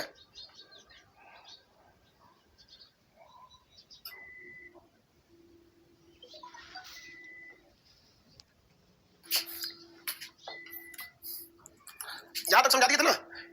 इसका ट्रिक क्या था, देखिए दोबारा ट्रिक बता देते भाई। आप लोग इसीलिए कहते हैं कि आलतू फालतू कमेंट नहीं किया कीजिए, जिससे कि डिस्टर्बेंस हो जाता है। लड़का चिल्ला रहा था कि सर थोड़ा सा रुक गया है, वो पॉज हो गया था, यहीं से क्या हो जाता है ना, कभी कभी मान के चलिए कि कभी गलत से बटन दब जाता है तो रुक जाता है, पॉज हो जाता है। लाइव में अगर पॉज हो गया 5 मिनट तक उसको प्ले नहीं किया, लाइव रोक देता है। लड़का कर रहा था हम इन सब का आदत है यही बोलने का, छोड़ दो। चलिए ध्यान दीजिए, नागालैंड हो गया। नाम आपका क्या है, नाम आपका सीमी, सीमी से याद रखिए, सीमी छोटा सा होता है, सीमी, आलू उससे बड़ा, गोभी उससे नहीं लेती है। किसी को कोई दिक्कत है, देखिए ध्यान से, तो ये हो गया भैया 369, यानी राज्य सूची के विषय में। राज्य सूची, राज्य सूची को ये लगभग लगभग समवर्ती सूची की तरह बना दिया, समवर्ती सूची इस टाइप में ये बना दिया। एक मतलब समझ लीजिए कि कुछ विषय पर जैसे मतलब ऐसा जो विषय इसमें राज्यसभा की अनुमति भी लेने की जरूरत नहीं है। जैसे कौन सा था, कपास, कपास में कुछ संशोधन करना है, कपास की खेती में, जूट की खेती में, गन्ना की खेती में, कुछ ऐसे विषय थे जिसपे ये लागू किया गया। तो समझा 370 जम्मू कश्मीर को विशेष राज्य का दर्जा था, कहा गया था 370 ए में कहा गया था कि जम्मू कश्मीर भारत का हिस्सा तब तक ही है जब तक 370 है। उसके बाद जम्मू कश्मीर को विशेष प्रकार के छूट दिए गए थे। सारी छूट को क्या कर दिया गया, समाप्त कर दिया गया, कोई भी प्रकार का छूट नहीं दिया गया। जैसे सभी राज्य वैसे ही राज्य है। इसमें 35 ए जो था वो ये कहता था कि जम्मू कश्मीर के लोग ही जम्मू कश्मीर में जमीन खरीद सकते हैं, बाहर के लोग जम्मू कश्मीर में जमीन वगैरह नहीं खरीद सकते, डोमिसाइल जिसे बोला जाता है। इन दोनों को खत्म कर दिया गया। अभी जम्मू कश्मीर हम लोग का हिस्सा हो गया और उसे तोड़कर केंद्र शासित प्रदेश बना दिया गया। 371 में विशेष दर्जा प्राप्त है गुजरात और महाराष्ट्र को, गुजरात और महाराष्ट्र को विशेष दर्जा प्राप्त है। आप अगर ध्यान से देखेंगे अगर पुराना नक्शा, तो पहले गुजरात और महाराष्ट्र एक ही में थे सब, और इनको हम लोग बंबई कहा जाता था। क्या कहा जाता था? बंबई। गुजरात और महाराष्ट्र क्या किया जाता? बंबई कहा जाता था। ये पूरा राज्य क्या था? बंबई था। ठीक है, इसे तोड़कर दो राज्य बनाया गया, गुजरात और महाराष्ट्र। देखिए यहाँ पर उद्योग धंधे पहले ज्यादा थे महाराष्ट्र में, यहाँ के लोगों के पास, गुजरातियों के पास माइंड, गुजराती जो होते हैं भाई सब, ये गुजरातियों के पास सबसे बड़ी खासियत क्या होती है? इनके बिजनेस माइंडेड बहुत ज्यादा होते हैं और इतने प्रेम से बात करेंगे बिजनेस के मैटर पे ना, कोई दिक्कत नहीं होगा। गुजरातियों से एक चीज हमको बड़ा मतलब एक चीज देखने को मिला हमें, उनमें सबसे बड़ी खासियत गुजराती में कि गुजरात से हम एक चिमनी मंगाए थे। चिमनी क्या है भैया? तो कोचिंग मेरा बहुत ऊंचाई पर है, कोचिंग मेरा बहुत ऊंचाई पर, करकट का ऐसे, तो इसके ऊपर एक चिमनी लगा दिया जाता है, ये नचते रहता है। तो जो बिहार में चिमनी मिल रही थी ना, उस चिमनी की खासियत ये थी कि वो हवा से नच रही थी। और मेरे क्लास में इतने लड़के रहते हैं कि भैया हवा से धीरे धीरे नचेगा तो सारा गर्मी वो क्लासरूम के अंदर का सारा गर्मी ले नहीं पाएगा, हम चाहते थे इसको मोटर से नचे, तो वो मिलता था गुजरात में। अब हम कॉल किए यहाँ से गुजरात की, भाई साहब हमको ये वाला चाहिए, गुजरात से उसने भेज दिया। ट्रक जो भी कुरियर था या ट्रक था, बहुत भारी होता है, चिमनी एक दो तो होता नहीं, 200-250 kg का था, भेज दिया। भेजने के बाद जब हमें लगाए ना, तो उसने क्या किया था कि जो इसमें मोटर लगाया था वो 1 HP का लगा दिया था, 1 हार्स पावर का। अब ये इतना तेज नचने लगा, इतना तेज नचने लगा कि मतलब डिस्टर्ब होने लगा क्लास में। तो हम उसको फोन किए कि भाई साहब आपने जो भेजा है ना, इस मोटर का पावर बहुत जबरदस्त है, हमको 1 HP नहीं चाहिए, हाफ HP दे दीजिए। कहा कोई बात नहीं, बराबर सर, बराबर, कोई बात नहीं सर, बराबर, आप वापस भेज दो, मैं उसे भेज देता हूँ। हम उसको वापस भेजे, वो उसका मोटर चेंज किया, वापस भेज दिया। तो उन लोग का बिजनेस इतना जबरदस्त रहता है कि ना वो हमको फेस टू फेस देखा ना हमको। आज ना यूट्यूब पर लोग हमको जान रहे हैं। ये बात है 1 साल पहले की, जब यूट्यूब पर हमें कोई नहीं पहचानता था। लॉकडाउन के मतलब जस्ट लॉकडाउन के 15-20 दिन पहले की बात है, क्योंकि लॉकडाउन हुआ था होली की छुट्टी के आसपास। उसी वक्त हम कोचिंग में काम करा रहे थे कि गर्मी के दिन आने वाले हैं, लड़कों को तकलीफ हो, तो उनका बिजनेस माइंड गजब होता है। अब वहीं यहाँ अगर किसी को 1 किलो आलू वापस करने चाहिए कि भैया हमें सफेद आलू नहीं लाल आलू चाहिए, तो 4 बार कर जाएगा, खरीदने का नहीं देखना था, नहीं होगा, 5 रुपया चार्ज लगेगा। उन लोग का बिजनेस बहुत जबरदस्त होता है गुजराती लोग का। तो ये गुजराती लोग के पास बहुत ज्यादा माइंड था। अंबानी, अडानी, सरदार पटेल, मोरारजी देसाई, नरेंद्र मोदी, महात्मा गांधी, एक से एक हुए हैं सब यहाँ पे, भाई मत पूछिए। गुजरात बहुत विचित्र है। हाँ, और आज से नहीं, गुजरात लोग, अगर आप कोई कहता है कि गुजरात डेवलप है, तो हम बस ये पूछते हैं कि आप ये बताइए कि गुजरात पीछे कब था? गुजरात डेवलप है, सही है, और ये बताइए कि गुजरात पीछे कब था? या अगर कोई ये कहता है, केजरीवाल साहब कहते हैं दिल्ली, थोड़ी अब राजनीति नहीं पूछ रहे हैं, लेकिन हम ये बता रहे हैं कि आप बताइए कि दिल्ली पीछे कब था? दिल्ली कभी पीछे थी नहीं भाई साहब। गुजरात तब डेवलप था जब दुनिया में कहीं शहर नहीं बसाए गए थे, तो सिंधु सभ्यता के सर्वाधिक शहर, लगभग 150 शहर अकेले गुजरात में मिले गए थे। पूरी दुनिया का जो पहला सबसे वेल डेवलप बंदरगाह मिला गया था, लोथल में मिला था, पक्की सड़कें मिली थी, पूरी ईंट। सिंधु सभ्यता यही ना देखी गई थी। सिंधु सभ्यता जो थी, मोहनजोदड़ो यानी इंडस वैली सिविलाइजेशन, इसका सबसे ज्यादा जो मिले हैं जगह वो कहां से मिले? गुजरात से मिले। लेकिन आगे जाके ऐसा हुआ कि गुजरात और महाराष्ट्र को बांट दिया गया, जिस वजह से कुछ तकलीफें गुजरात को आई और कुछ तकलीफें महाराष्ट्र को आई। इसलिए इन दोनों में कुछ खास समझौता कर दिया गया कि भैया आप लोग एक दूसरे को अच्छे से ट्रीट करेंगे। लोग कुछ खास आपके लिए है नहीं, बस इतना पूछेगा कि गुजरात और महाराष्ट्र के लिए विशेष प्रावधान कहां है, तो 371 में। अब भाई साहब यहीं से झमेला चालू हो जाता है 371 में। 371 में ना कई गो है सब, 371 का A, B, C, D, E, F, G, H, I, J, 10 गो है सब भाई साहब। और यूपीएससी का एग्जाम होता है एक एनडीए और एक सीडीएस, या फिर खुद यूपीएससी का जो आपके आईएएस के लिए, उसमें ये क्या करेगा ना, ये आपसे ये नहीं पूछेगा कि 370 का संबंध किससे है जम्मू कश्मीर से, ये नहीं पूछेगा 335A का संबंध किससे है, तो जम्मू कश्मीर में डोमिसाइल मतलब वहां, वो ये भी नहीं पूछेगा गुजरात, पूछेगा कि नागालैंड के लिए विशेष प्रावधान किस अनुच्छेद में। तो बस आप चकरा जाएंगे। और ऑप्शन जानते कैसे देगा? नागालैंड के लिए 371 का D, 371 का E, 371 का J, 371 का I, इस टाइप का दे देगा। अब भाई बच्चों को तो यही समझ में दिक्कत नहीं आ जाएगा कि 371 में कई प्रावधान है, और ये जो भाग संख्या 21 है ये परमानेंट ही नहीं है, ये केवल आपको कुछ समय के लिए क्या देता है? अस्थायी अधिकार देता है। जैसे सबसे नहीं नॉर्मल होगा, सही हो जाएगा। अब यही बात दिक्कत हो जाती है 10 को याद कैसे किया जाए, तो इसको याद करने के लिए ट्रिक याद रखना चाहिए। इसे याद रखने के लिए क्या करना है भाई साहब? ट्रिक याद करना है। क्या हो गया बाबू? सी बोल रहे हैं, सी, अरे यार छोड़ो ना, सी क्या है? इसके लिए ट्रिक याद रखना है। ट्रिक क्या भैया? नाम, NAM, नाम, आप ऐसे ही नहीं लिखाता है, आपका नाम, आपका, याद रखेंगे। ट्रिक है ये ट्रिक है, इसको वैसे याद रखिएगा जैसे याद, वरना ये याद नहीं होगा 10। यार हम भी स्टूडेंट लाइफ में थे तो हमको ये 10 याद नहीं हुआ था, तो हमने इसके लिए क्या किया? ट्रिक बना। नाम आपका आलू गोभी सीमी, समझ गया? नाम आपका सीमी आलू गोभी, नाम आपका सीमी आलू गोभी, इस तरह से नाम आपका सीमी, सी से क्या हो जाएगा? सिक्किम, मी से मिजोरम, सीमी आलू अरुणाचल प्रदेश, गोभी गोवा, कटहल कर्नाटक, कटहल कर्नाटक। भाई साहब यही तरीका याद करने का, दूसरा याद ना होगा। नाम आपका आलू गोभी सीमी, नाम आपका सीमी आलू गोभी कटहल। देखिए सीमी मतलब समझते हैं, छीमी याद रखिएगा, सीमी से छीमी, जिसमें मटर होता है, तो छीमी इतना छोटा होता है, उससे बड़ा होता है आलू, आलू से बड़ा होता है गोभी, और गोभी से बड़ा होता है कटहल। इसलिए आपको ये भी दिक्कत नहीं हो जाएगा भैया क्या छीमी छोटा सा होता है, छीमी से याद रखेंगे सीमी, आलू उससे बड़ा, गोभी उससे बड़ा, और कटहल तो भैया सबसे बड़ा। तो सीक्वेंस में सीमी आलू गोभी कटहल, नाम आपका सीमी आलू गोभी कटहल, इससे याद हो जाएगा। 4 बार बोलिए, याद हो गया भाई। आप बोलिए फटाफट 4 बार, नहीं बोलेंगे तो याद नहीं होगा। शर्म वरम की क्या बात है भैया, खुद याद नहीं होता था हमको, खुद है भैया। ट्रिक के सिवा किसको ध्यान रहेगा कि क्या है? वो भी जो 371 में, तो 371 का 1, 2, 3, 4, 5 का से कुछ नहीं, 6, 7, 8, 9, 10 हो गए सब। ना से क्या होगा भैया? ना से नाम आपका, तो 9 से हो जाता है भैया नागालैंड, और से हो जाता है आसाम, नागालैंड। याद हो गया? 371। ये सारी चीजें किसके बारे में बता रहा है? 371 की बात है। 371 371 का 1, 2, 3, इसी को आप A B C D कहिए या क ख ग घ कहिए, बात बराबर। आ से आसाम, असम, म से मणिपुर, मणिपुर, म से मणिपुर, आ से अरुणाचल, आंध्र प्रदेश, कौन सा आंध्र प्रदेश, आंध्र प्रदेश, लेकिन इसी में आप से हो जाएगा आंध्र प्रदेश यूनिवर्सिटी, आंध्र प्रदेश यूनिवर्सिटी, इसके लिए विशेष प्रावधान किया गया था आंध्र प्रदेश यूनिवर्सिटी के लिए, आंध्र प्रदेश यूनिवर्सिटी। तो देखिए नाम आपका सीमी, आलू, गोभी, कटहल, साइज देखिएगा, छीमी इतनी उंगली बराबर होता है, मटर जिससे निकलता है, अभी तो ठंडी के दिन में छीमी बहुत मिल रहा है, नहीं छीमी खाओ यार, छीमी, आलू, गोभी, कटहल, अभी तो सारी चीज मिल रहा है, कटहल मिल रहा है कि नहीं जी? भाई गांव वाले लोग को तो खेती वगैरह ज्यादा ही पता होगा, अभी तो गोभी आलू सब अच्छा मिल रहा है, ठंडी के दिन में सब्जी काफी अच्छे मिलते हैं। याद हो गया ना? हुआ देखिए, नागालैंड, असम, मणिपुर, आ से आंध्र प्रदेश, आप से आंध्र प्रदेश यूनिवर्सिटी, का से कुछ नहीं, सी से सिक्किम, सी से सिक्किम, मी से मिजोरम। अब इसके बाद से ये बड़े बड़े हैं सब, ये बड़े बड़े हो गए, आलू, गोभी तो ये अकेले अकेले, आलू से क्या होगा, अरुणाचल प्रदेश, आलू, अरुणाचल, अरुणाचल प्रदेश, गोभी से गोवा, कटहल से कर्नाटक, कटहल से कर्नाटक। नाम आपका सीमी, आलू, गोभी, कटहल, नाम आपका सीमी, आलू, गोभी, कटहल। बोलिए एनी प्रॉब्लम?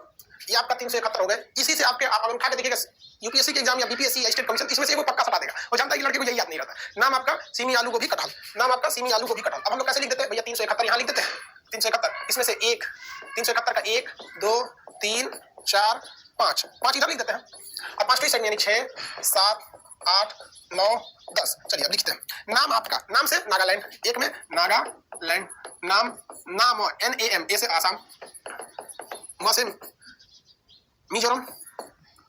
देखिए एक बार ट्रिक में ध्यान से देखिएगा, मिजोरम कहाँ है? देखिए यहाँ है, मी से, सीमी से मिजोरम है, देखिए सीमी से मिजोरम है, क्योंकि इसमें मी है और वहाँ क्या है, म है। देखिए यहाँ पे नाम में क्या है, नाम में क्या लिखा है भैया? मणिपुर ना होगा, मणिपुर। देखिए दोबारा ट्रिक समझिए, नाम एम से मणिपुर होगा, मिजोरम में तो मी होना चाहिए, ये क्या होगा? मणिपुर, मणिपुर।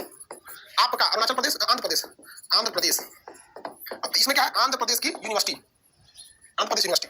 नाम आपका हो गया, कहाँ से कुछ नहीं, सीमी, सी से सिक्किम, सिक्किम, सी मी से मिजोरम, सीमी, आलू, अरुणाचल प्रदेश,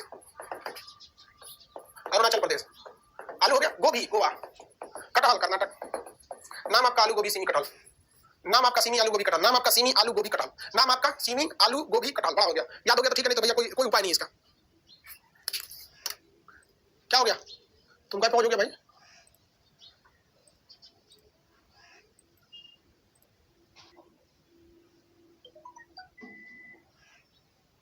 आवाज आ रहा है बाबू? चलिए देखिए,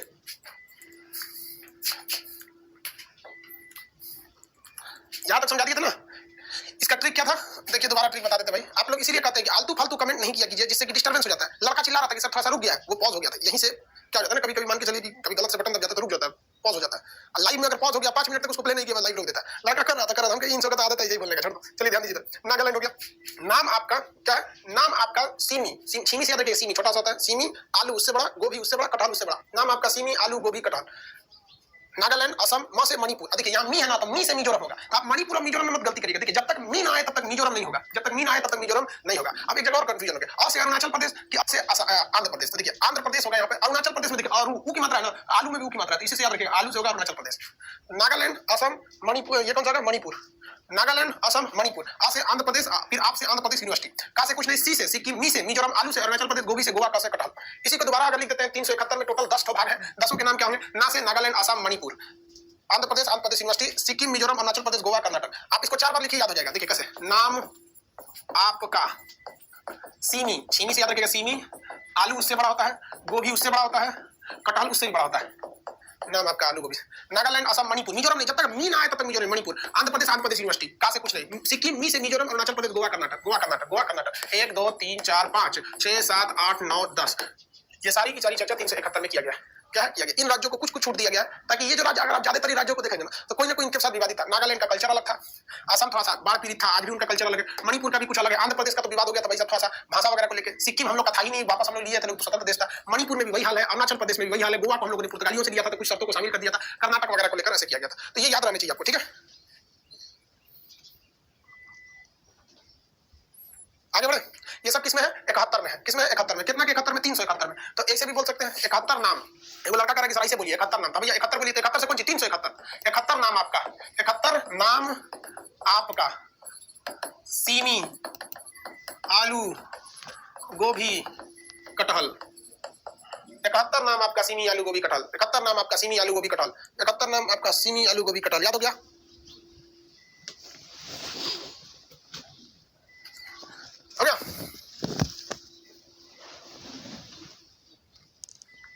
कृषि कानून को सुप्रीम कोर्ट ने क्या लगा दिया था, स्टे लगा दिया था। कोई फायदा कुछ खास नहीं होगा स्टे लगाने पे। हालांकि किसान वालों में ये इस पे कमेटी का गठन होगा, वो सुझाव देगी क्या है क्या नहीं है, ये सब चीजों के मैटर में। चलिए ध्यान देते हैं।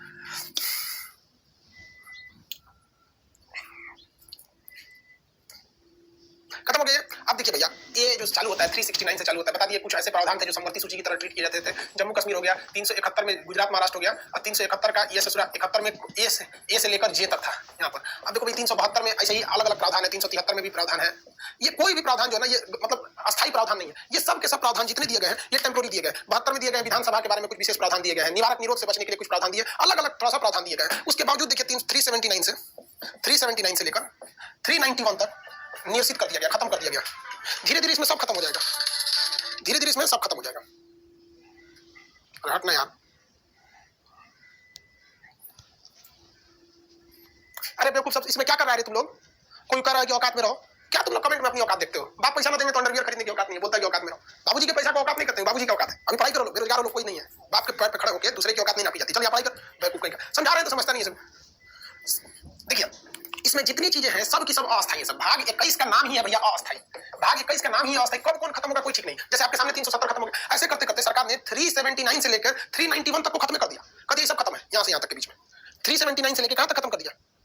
391 तक में। और एक्चुअली में 391 जो खत्म किया इसमें भी कुछ खास 392 में छोड़ा भी नहीं। देखिए 392 में क्या किया, कहा कि राष्ट्रपति का कर्तव्य होगा कि संविधान में जितना भी कठिनाई है, कठिनाई को दूर करना, कठिनाई को दूर करना, दूर करना।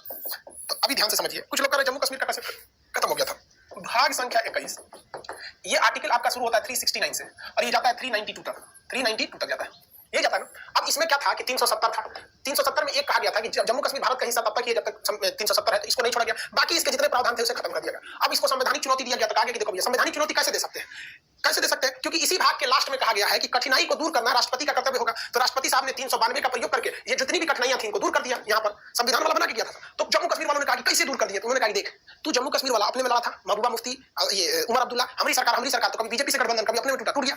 जब गठबंधन टूट गया तो वहां तो कोई नहीं रहा। जब सरकार नहीं रहेगी तो राष्ट्रपति शासन लागू होगा, और राष्ट्रपति शासन लागू होगा तो यहाँ 392 में कही रहा है कि भैया राष्ट्रपति को अधिकार की कठिनाई दूर करना, भारत की कठिनाई दूर कर दिया, उन लोग की कठिनाई चालू हो गई। लेकिन अगर वहां सरकार बनी रहती, तो राष्ट्रपति ये प्रयोग नहीं कर पाते। तो बहुत अच्छा प्रयोग किया गया वहां पर, जो अपने में लड़ाई लड़ी। देखिए ये हमारे लिए अच्छा हुआ, लेकिन इससे हमें क्या सीख मिली कि जब भी दो लोग लड़ेंगे तो फायदा तीसरे को होगा। कश्मीर वाले अपने में लड़ गए, हम लोग को फायदा हो गया। नहीं लड़ रहे सब तो नहीं होता, दिक्कत नहीं हुआ रहता। राष्ट्रपति को आखिर कब राष्ट्रपति कठिनाई का दूर करेंगे? जब राष्ट्रपति को मौका मिलेगा। तो अभी बिहार में सरकार है, यूपी में पूर्ण बहुमत है, तो राष्ट्रपति थोड़ी हस्तक्षेप करेंगे। लेकिन जम्मू कश्मीर में सरकार थी, बीजेपी से गठबंधन था, बीजेपी से गठबंधन टूटा, उमर अब्दुल्ला करेंगे हमारी सरकार, महबूबा मुफ्ती हमारी सरकार करेंगे। 370 हटाने से पहले हमारी लाश से गुजरना पड़ेगा। अब क्या करना पड़ेगा? कुछ नहीं है भैया, देख लो 392 का प्रयोग करके कठिनाई दूर होकर खत्म हो गया। किसी को दिक्कत? कॉन्स्टिट्यूशनल है मेरे भाई साहब। 370 खत्म ही नहीं हुआ है। कौन बोल दिया 370 खत्म हुआ? 370 में वो सारी चीजें खत्म हुई हैं जो हम लोग को जम्मू कश्मीर में 2 दर्जे की नागरिकता देती थी, उसके प्रावधानों को जोड़ा गया। 370 तो अभी भी है। 370 क्या कहता है? 370 कहता है कि जम्मू कश्मीर भारत का एक अभिन्न अंग है, जम्मू कश्मीर की सीमाओं को भारत की सीमा मानी जाएगी। जब 370 तो वही है। 370 के ए में ये सब चीजें थी, हमें 370 ए से प्रॉब्लम नहीं था। लेकिन जब उसके आगे कहा गया था कि भारत का संविधान इस पर लागू नहीं होगा, वहां के राष्ट्रपति का नियम लागू नहीं होगा, वहां का मूल अधिकार लागू नहीं होगा, नीति निर्देशक तत्व लागू नहीं होगा, आरबीआई के कानून लागू नहीं होंगे, सब निवारक निरोध अधिनियम लागू नहीं होगा, ये सब तो वो सब कठिनाई आ रही थी। तो सरकार ने कहा, राष्ट्रपति ने कहा कि देखिए भाई हमारा संविधान हमें अधिकार देता है, 392 में कहता है कि कठिनाइयों को दूर करना राष्ट्रपति का कर्तव्य है। ये जितनी कठिनाइयां हमने इसको दूर कर दिया, तो अभी भी है वो। तो हमें जिससे कठिनाई थी वो दूर हो गया, काम खत्म। अभी वो नॉर्मल राज्य की तरह हो गया, एकदम कॉन्स्टिट्यूशनल है, कोई गलती नहीं है। कॉन्स्टिट्यूशनल कब नहीं होता? जब जम्मू कश्मीर में किसी की सरकार थी, अगर गठबंधन नहीं टूटा रहता और वहां मुख्यमंत्री बैठा रहता तो फिर राष्ट्रपति ये प्रयोग नहीं कर पाते। क्योंकि भाई आप किसी राज्य में दखल कैसे देंगे जब तक वहां मुख्यमंत्री है तो? लेकिन वहां था नहीं, वहां राष्ट्रपति शासन था। राष्ट्रपति शासन का मतलब राष्ट्रपति के अधिकार में, राष्ट्रपति के अधिकार में रह गया, मतलब हो गया, काम खत्म, टूट दिया राष्ट्रपति का। की कठिनाई हो रही थी, सारी कठिनाई दूर, अब उन लोग के लिए कठिनाई शुरू होगी। अब क्या कह रहा है सर? नहीं, अब हमको अलग कश्मीर नहीं चाहिए, 370 दे दीजिए हमको।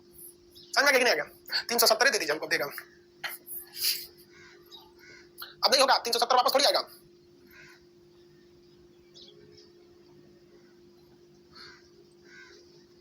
सज्जाद आलम क्या कर रहे हैं? घूटी क्या है?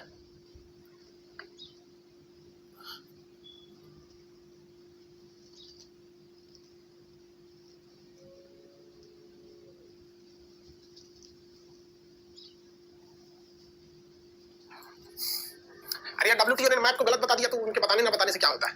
समझ में गया? हमको अपना संविधान मानना है, WHO है तुमको क्या मामला है? खत्म हो गया आपका भाग संख्या कितना था? 21। अब भाग 22 पे चले। भाग संख्या 21 खत्म हो गया। भाग संख्या 21 टेम्पोररी प्रावधान थे, यानी अस्थायी था, अस्थायी था, टेम्पोररी प्रावधान था। आर्टिकल कहां से शुरू हुआ था? तो भाई साहब ये शुरू हुआ था आर्टिकल 369 से, कहां तक गया था? 392 तक। 369 में कहा गया था कुछ ऐसे विषय हैं जो समवर्ती की तरह ट्रीट किए जाएंगे। 370 तथा 35A जम्मू कश्मीर से रिलेटेड था। 35A कहता था कि भारत के लोग जाके परमानेंट रूप से जम्मू कश्मीर में नहीं बस सकते हैं, नहीं वहां जमीन खरीद सकते, खत्म हो गया। परमानेंट भी बस सकते, जमीन भी खरीद सकते। महाराष्ट्र और गुजरात के बारे में था। 371 में क्या था, ए से लेकर जे तक यानी 10 प्रावधान थे। 372 में क्या था भैया, विधानसभा से रिलेटेड कुछ छूटे थी। 373 में क्या था, निवारक निरोध अधिनियम थे। ये सब किसी काम के नहीं है। इवन की 379 से लेकर 391 तक को तो निरसित कर दिया गया है। निरसित का मतलब क्या हो चुका है, खत्म हो चुका है। निरसित का मतलब क्या हो चुका है, खत्म हो चुका है। अब ये नहीं रह गया है। अब 392 में बोला गया भैया कि राष्ट्रपति का कर्तव्य होगा कि कठिनाई को दूर करे। 370 में जितनी कठिनाई थी सबको दूर कर दिया गया। 370 में जितनी कठिनाई थी सबको दूर कर दिया गया। ये धीरे धीरे 21 खत्म हो जाएगा। देख रहे कितना ज्यादा खत्म कर दिया गया है। गिनिए ना यहाँ पे, या तो खत्म कर दिया लगभग यहाँ पे 12 को, तो यहाँ से सीधे खत्म कर दिया। अब हम लोग देखते हैं कौन सा भाग 22।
बैटरी खत्म हो गया। तो चलिए ध्यान से देखिए, भाग संख्या जो 22 है इसका कोई नाम ही नहीं है।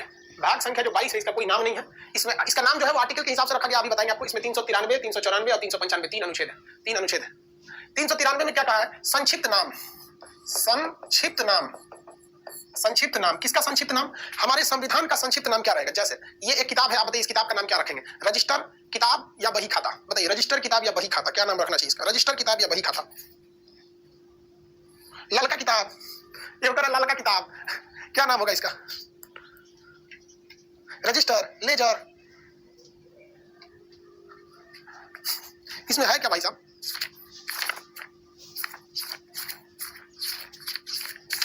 ये रफ कॉपी है, रफ कॉपी। तो इसको आप लोग लेजर कह सकते हो। लेजर के लिए किताब आती है, मैंने हिसाब किताब रखना होता है। उसी तरह से जापान ने, अमेरिका ने अपने संविधान का, जर्मनी ने अपने संविधान का क्या नाम रख दिया, वीमर रख दिया, वाइमर नाम रख दिया। जर्मनी के संविधान को क्या कहते हैं, वाइमर संविधान कहते हैं। क्या कहते हैं, वाइमर संविधान कहते हैं।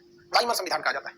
मुसलमानों के संविधान को क्या कहा जाता है, सरिया कहा जाता है। सरिया, लोहा नहीं हम लोग तो लोहा को भी सरिया कहते हैं। मुसलमान का कानून है सरिया की तरह, काट दो हाथ, चोरी किया हाथ काट दो, झूठी गवाही दिया आंख फोड़ दो, रेप किया काट दो, मर्डर किया सर काट दो। तो मुसलमानों के कानून को कहा गया सरिया कानून। तो मुसलमानों के कानून का संक्षिप्त नाम सरिया कानून है। और हिंदू लोग के कानून क्या है, विधि। हिंदू धर्म के कानून क्या कहा जाता है, विधि विधान। क्या कहा जाता है, विधि विधान। जर्मनी के कानून को क्या कहा जाता है, वाइमर संविधान। तो भारत के कानून को क्या कहा गया, इसका नाम रख दिया भारतीय संविधान। भारतीय संविधान, भारतीय संविधान। भैया आपको लगेगा ये क्या बाहर है सर जी, तो भैया वही है। जिस तरह से मुस्लिम कानून को शॉर्टकट में सरिया का कानून, हिंदुइज्म के कानून को विधि विधान, जर्मनी के कानून को, जर्मनी के संविधान को वाइमर संविधान, और भारत के संविधान को भारतीय संविधान। हो गया, यही तो बोला है इसमें। किसमें, 93 में बोला, किसमें बोला, 93 में बोला। 94 में क्या बोल दिया भैया, 394 में देखते हैं। 394 में बोला है कि इसे लागू कब किया जाएगा। 394 में बोला गया है कि इसे लागू करने की तिथि कब से ये स्टार्ट होगा। कब से ये स्टार्ट यानी प्रारंभ होगा। संविधान तो बनकर तैयार हो गया, प्रारंभ कब से होगा। तो देखिए 26 नवंबर 1949 को संविधान बनकर तैयार हो गया, लेकिन इसे लागू किया गया 26 जनवरी 1950 को, यानी 2 महीने बाद। 2 महीने बाद, ठीक है। तो 100% यहां से लागू हुआ था संविधान। 100% कहां से लागू हुआ, तो वो लागू हुआ 26 जनवरी को। संविधान 100% कब लागू हुआ, 26 जनवरी 1950 को। उस दिन वो 100% लागू हो गया था। ऐसा नहीं था कि उससे पहले लागू नहीं था। 100% किस दिन लागू हुआ था, 100% संविधान किस दिन लागू हुआ, 26 जनवरी 1950। आखिर इसी दिन क्यों लागू किया गया, 26 जनवरी 1950 को आखिर क्यों लागू किया गया। 26 जनवरी 1950 को क्यों लागू किया गया, बताइए।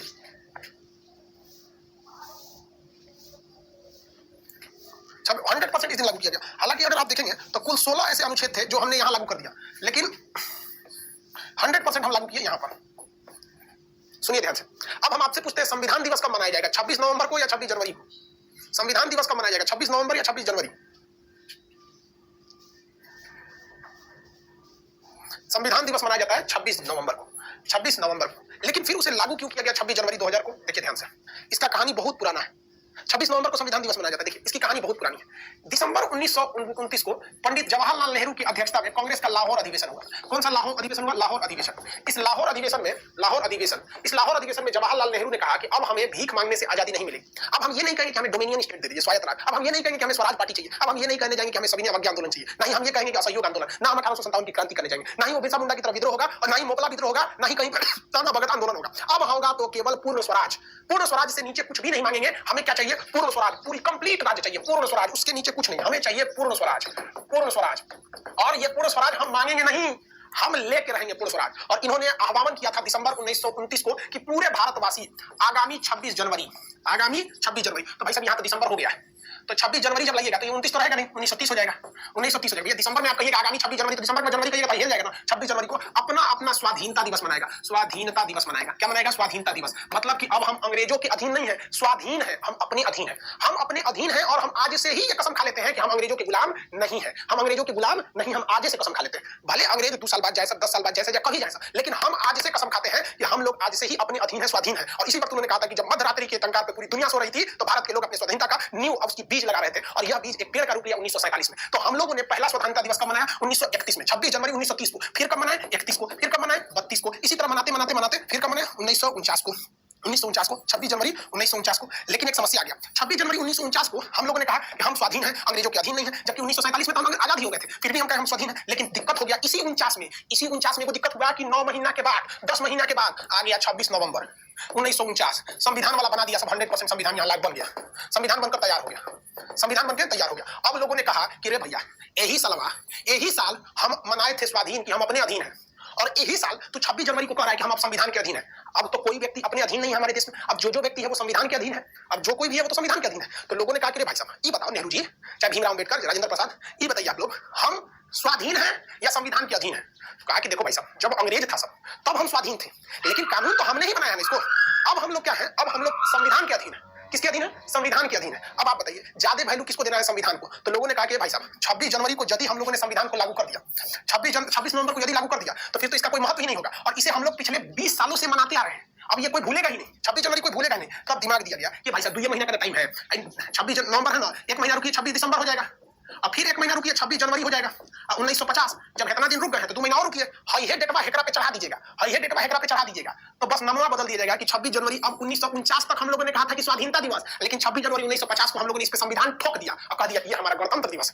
आज हम लोग गणतंत्र हो गए हैं। गण मतलब लोग, तंत्र मतलब सिस्टम, या लोगों का सिस्टम हो गया है, संविधान बन गया है। और अब 1950 के बाद चुनाव होगा। तो भारत में जो नेहरू प्रधानमंत्री बने थे 1947 में, चुनाव से नहीं बने थे। पहला चुनाव 1950 में हुआ था, 51 तक चला था, बहुत लंबा चुनाव चला था उस समय तक। तो हम लोगों ने क्या कर दिया? सका दिया उसी पर ले जाकर। 2 महीना क्यों रोके थे? वरना भारत में 3 त्योहार हो जाता, स्वाधीनता दिवस 26 जनवरी, स्वतंत्रता दिवस 15 अगस्त, संविधान दिवस 26 नवंबर, तीनों बड़े बड़े हो जाते। उससे अच्छा कोई पे ले जाकर साक दिया। जैसे कैसे? मकर संक्रांति कहिए, चाहे खिचड़ी कहिए, चाहे तिल संक्रांत कहिए, बतिया बराबर है, कोई पे ले जाकर साक दिया। समझ में आ गया? तो हमारे कुल संविधान का समझ में आया कि नहीं?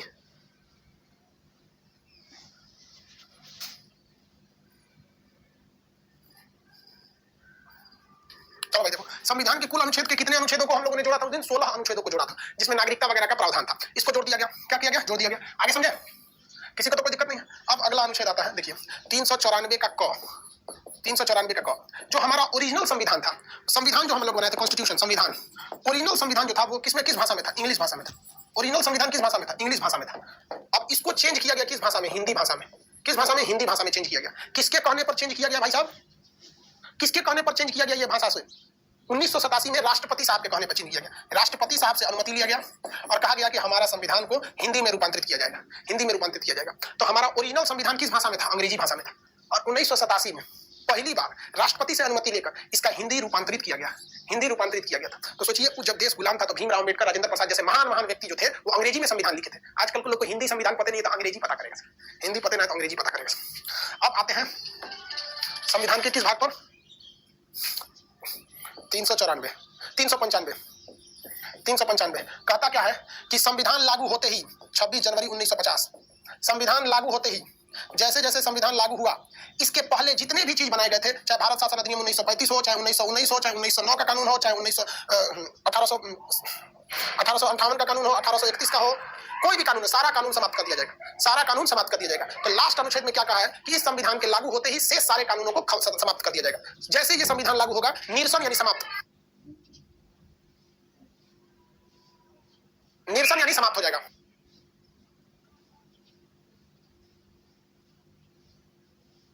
किसी को दिक्कत? निरसन यानी समाप्त हो जाएगा। अब बात आता है इस भाग का नाम क्या है। तो नाम क्या है तो देखिए, इस भाग का नाम कुछ नहीं है, सबका नाम लिख दीजिए। इसका नाम है संक्षिप्त नाम प्रारंभ, यानी संविधान प्रारंभ कब होगा, अनुवाद, और इसके निरसन यानी ये किस किस चीजों को खत्म करेगा। तो इसका कोई स्पेसिफिक नाम नहीं है, ये सारा पहले का नाम जोड़ दीजिएगा ना, इस भाग का नाम हो जाता है। संविधान का भाग खत्म, 22 भाग खत्म संविधान के। संविधान के कितने भाग थे भैया? 22 भाग, 22 भाग खत्म। अब हम आगे पढ़ेंगे, अब आगे हम संशोधन वगैरह पढ़ेंगे, आर्टिकल भी सवाल, आर्टिकल वगैरह सब। अब बचा आपका संशोधन, कब कौन सा संशोधन हुआ था, उसके बाद बहुत सी चीजें बची, अभी नहीं, अभी आपका लगभग 26 जनवरी को संविधान खत्म करेंगे। आपका संविधान कब खत्म होगा? 26 जनवरी को जिस दिन लागू हुआ था ना, उसी दिन खत्म कर देंगे, ठीक है। अभी बहुत सारे टॉपिक बचे हैं, सब आगे उसको बताएंगे। अभी तो सीबीआई बचा है, सीबीसी बचा है, जनहित, मतलब बहुत जो चीजें बचे होंगे आपके मटेरियल में तो दिखेगा क्या क्या चीजें बचा हुआ है, उसमें तो दिखा ही है, उसमें जो बचेगा सब पढ़ा देंगे। चलिए अब आगे का क्लास कल करेंगे, आज के लिए इतना ही।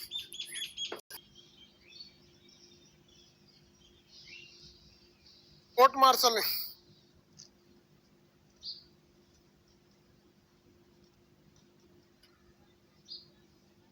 काले हो गए हैं, तो चलिए इसको देखते हैं हम लोग ध्यान से। संशोधन के बारे में बता रहे थे, पटना क्लास शिफ्ट हो गया, ये हम क्लासरूम से आपको पढ़ा, पहले स्टूडियो से पढ़ा रहे थे, क्लासरूम से पढ़ा, तो की वजह से थोड़ा सा दिक्कत हुआ था, शिफ्ट करने में 2-3 दिन का टाइम लग गया था। अब यहाँ से प्रॉब्लम नहीं है, थोड़ा सा बस एडजस्ट हो जाए, ये दूसरा बोर्ड है इसलिए थोड़ा सा आपको एडजस्ट करने में दिक्कत हो रहा होगा। 395 तक हो गया था।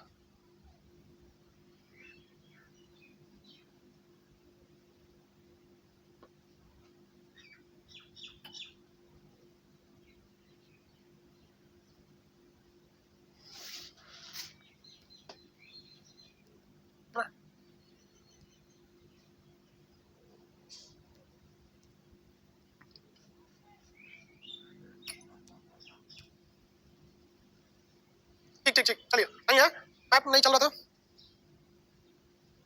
बताइए फर्स्ट लिख दिया है। आप बताइए पहला संविधान संशोधन कब हुआ था, ताकि हम लोग आपको भी थोड़ा सा देखते चले कि कितने जागरूक हैं। काउंट कम है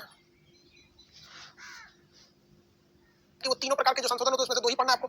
हाँ, तो हम लोग को तो सब याद रखना नहीं है, मेन मेन चीजों को याद रखना है, तो हम लोग चलते हैं हम लोग मेन याद रखने। पहला संविधान फर्स्ट पहला संविधान संशोधन जो हुआ था 1900 कब हुआ था? कितने लोग बता सकते हैं प्रथम संविधान संशोधन कब हुआ था? कमेंट करेंगे लोग। 1900 बताइए, फर्स्ट लिख दिया है। आप बताइए पहला संविधान संशोधन कब हुआ था, ताकि हम लोग आपको भी थोड़ा सा देखते चले कि कितने जागरूक हैं।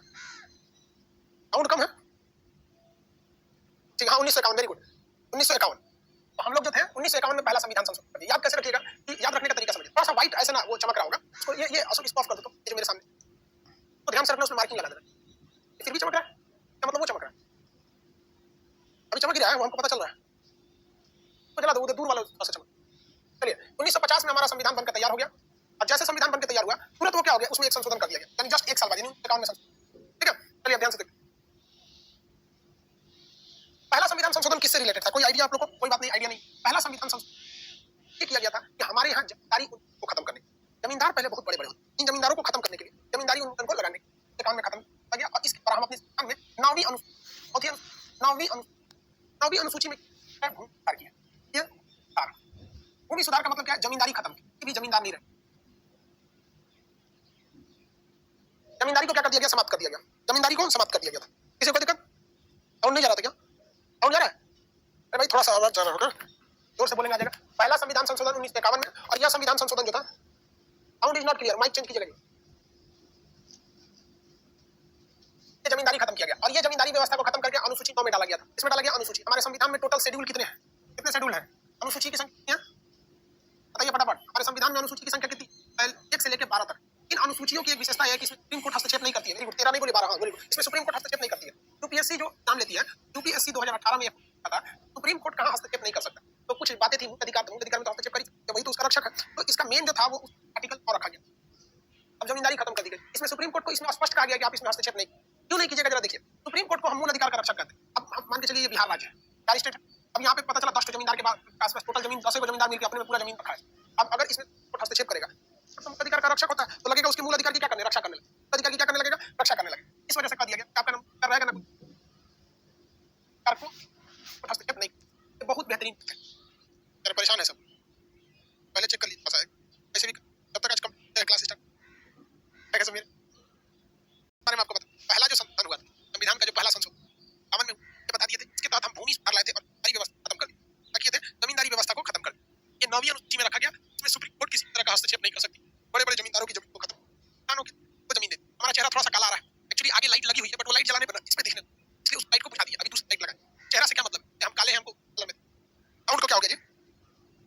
प्रॉब्लम लिख रहा है वो?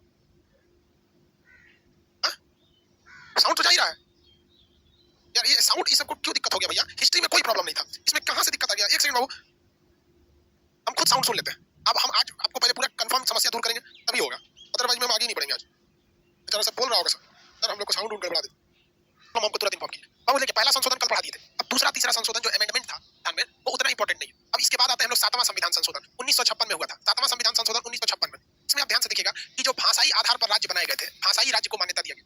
भाषाई राज्य को मान्यता, आप में से कमेंट करके बताइए, भाषाई आधार पर राज्यों को मान्यता किस आयोग की सिफारिश पर दिया गया? भाषाई आधार पर राज्यों को जो मान्यता दिया गया, संवैधानिक मान्यता, वो किस आयोग की सिफारिश पर था? भाषाई आधार पर राज्यों को मान्यता दिया गया। 14 राज्य बने थे, 6 केंद्र शासित बने थे, 14 राज्य और केंद्र शासित बने। फजल अली आयोग, वेरी गुड, फजल अली आयोग, फजल अली आयोग, फजल अली आयोग की सिफारिश पर, इस आयोग की सिफारिश पर, फजल अली आयोग की सिफारिश पर किया।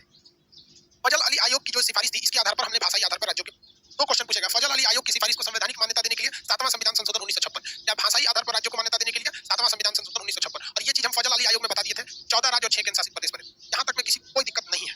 आगे बढ़ जाते हैं, आगे बढ़े। फजल अली, अजल अली नहीं हुआ, फजल अली आयोग, फजल अली आयोग। इसके बाद जो संविधान था, देखिए मोबाइल देखते रहे, हम भी करते रहे, हम भी देखते रहे, इन लोग को कोई समस्या नहीं आना। अब आप लोग कॉल देखते चल रहे, रीजन क्या है कि बहुत बार बार आप लोग इस बैच में डिस्टर्बेंस हो रहा है, हमको खुद अच्छा नहीं लगता। ठीक है,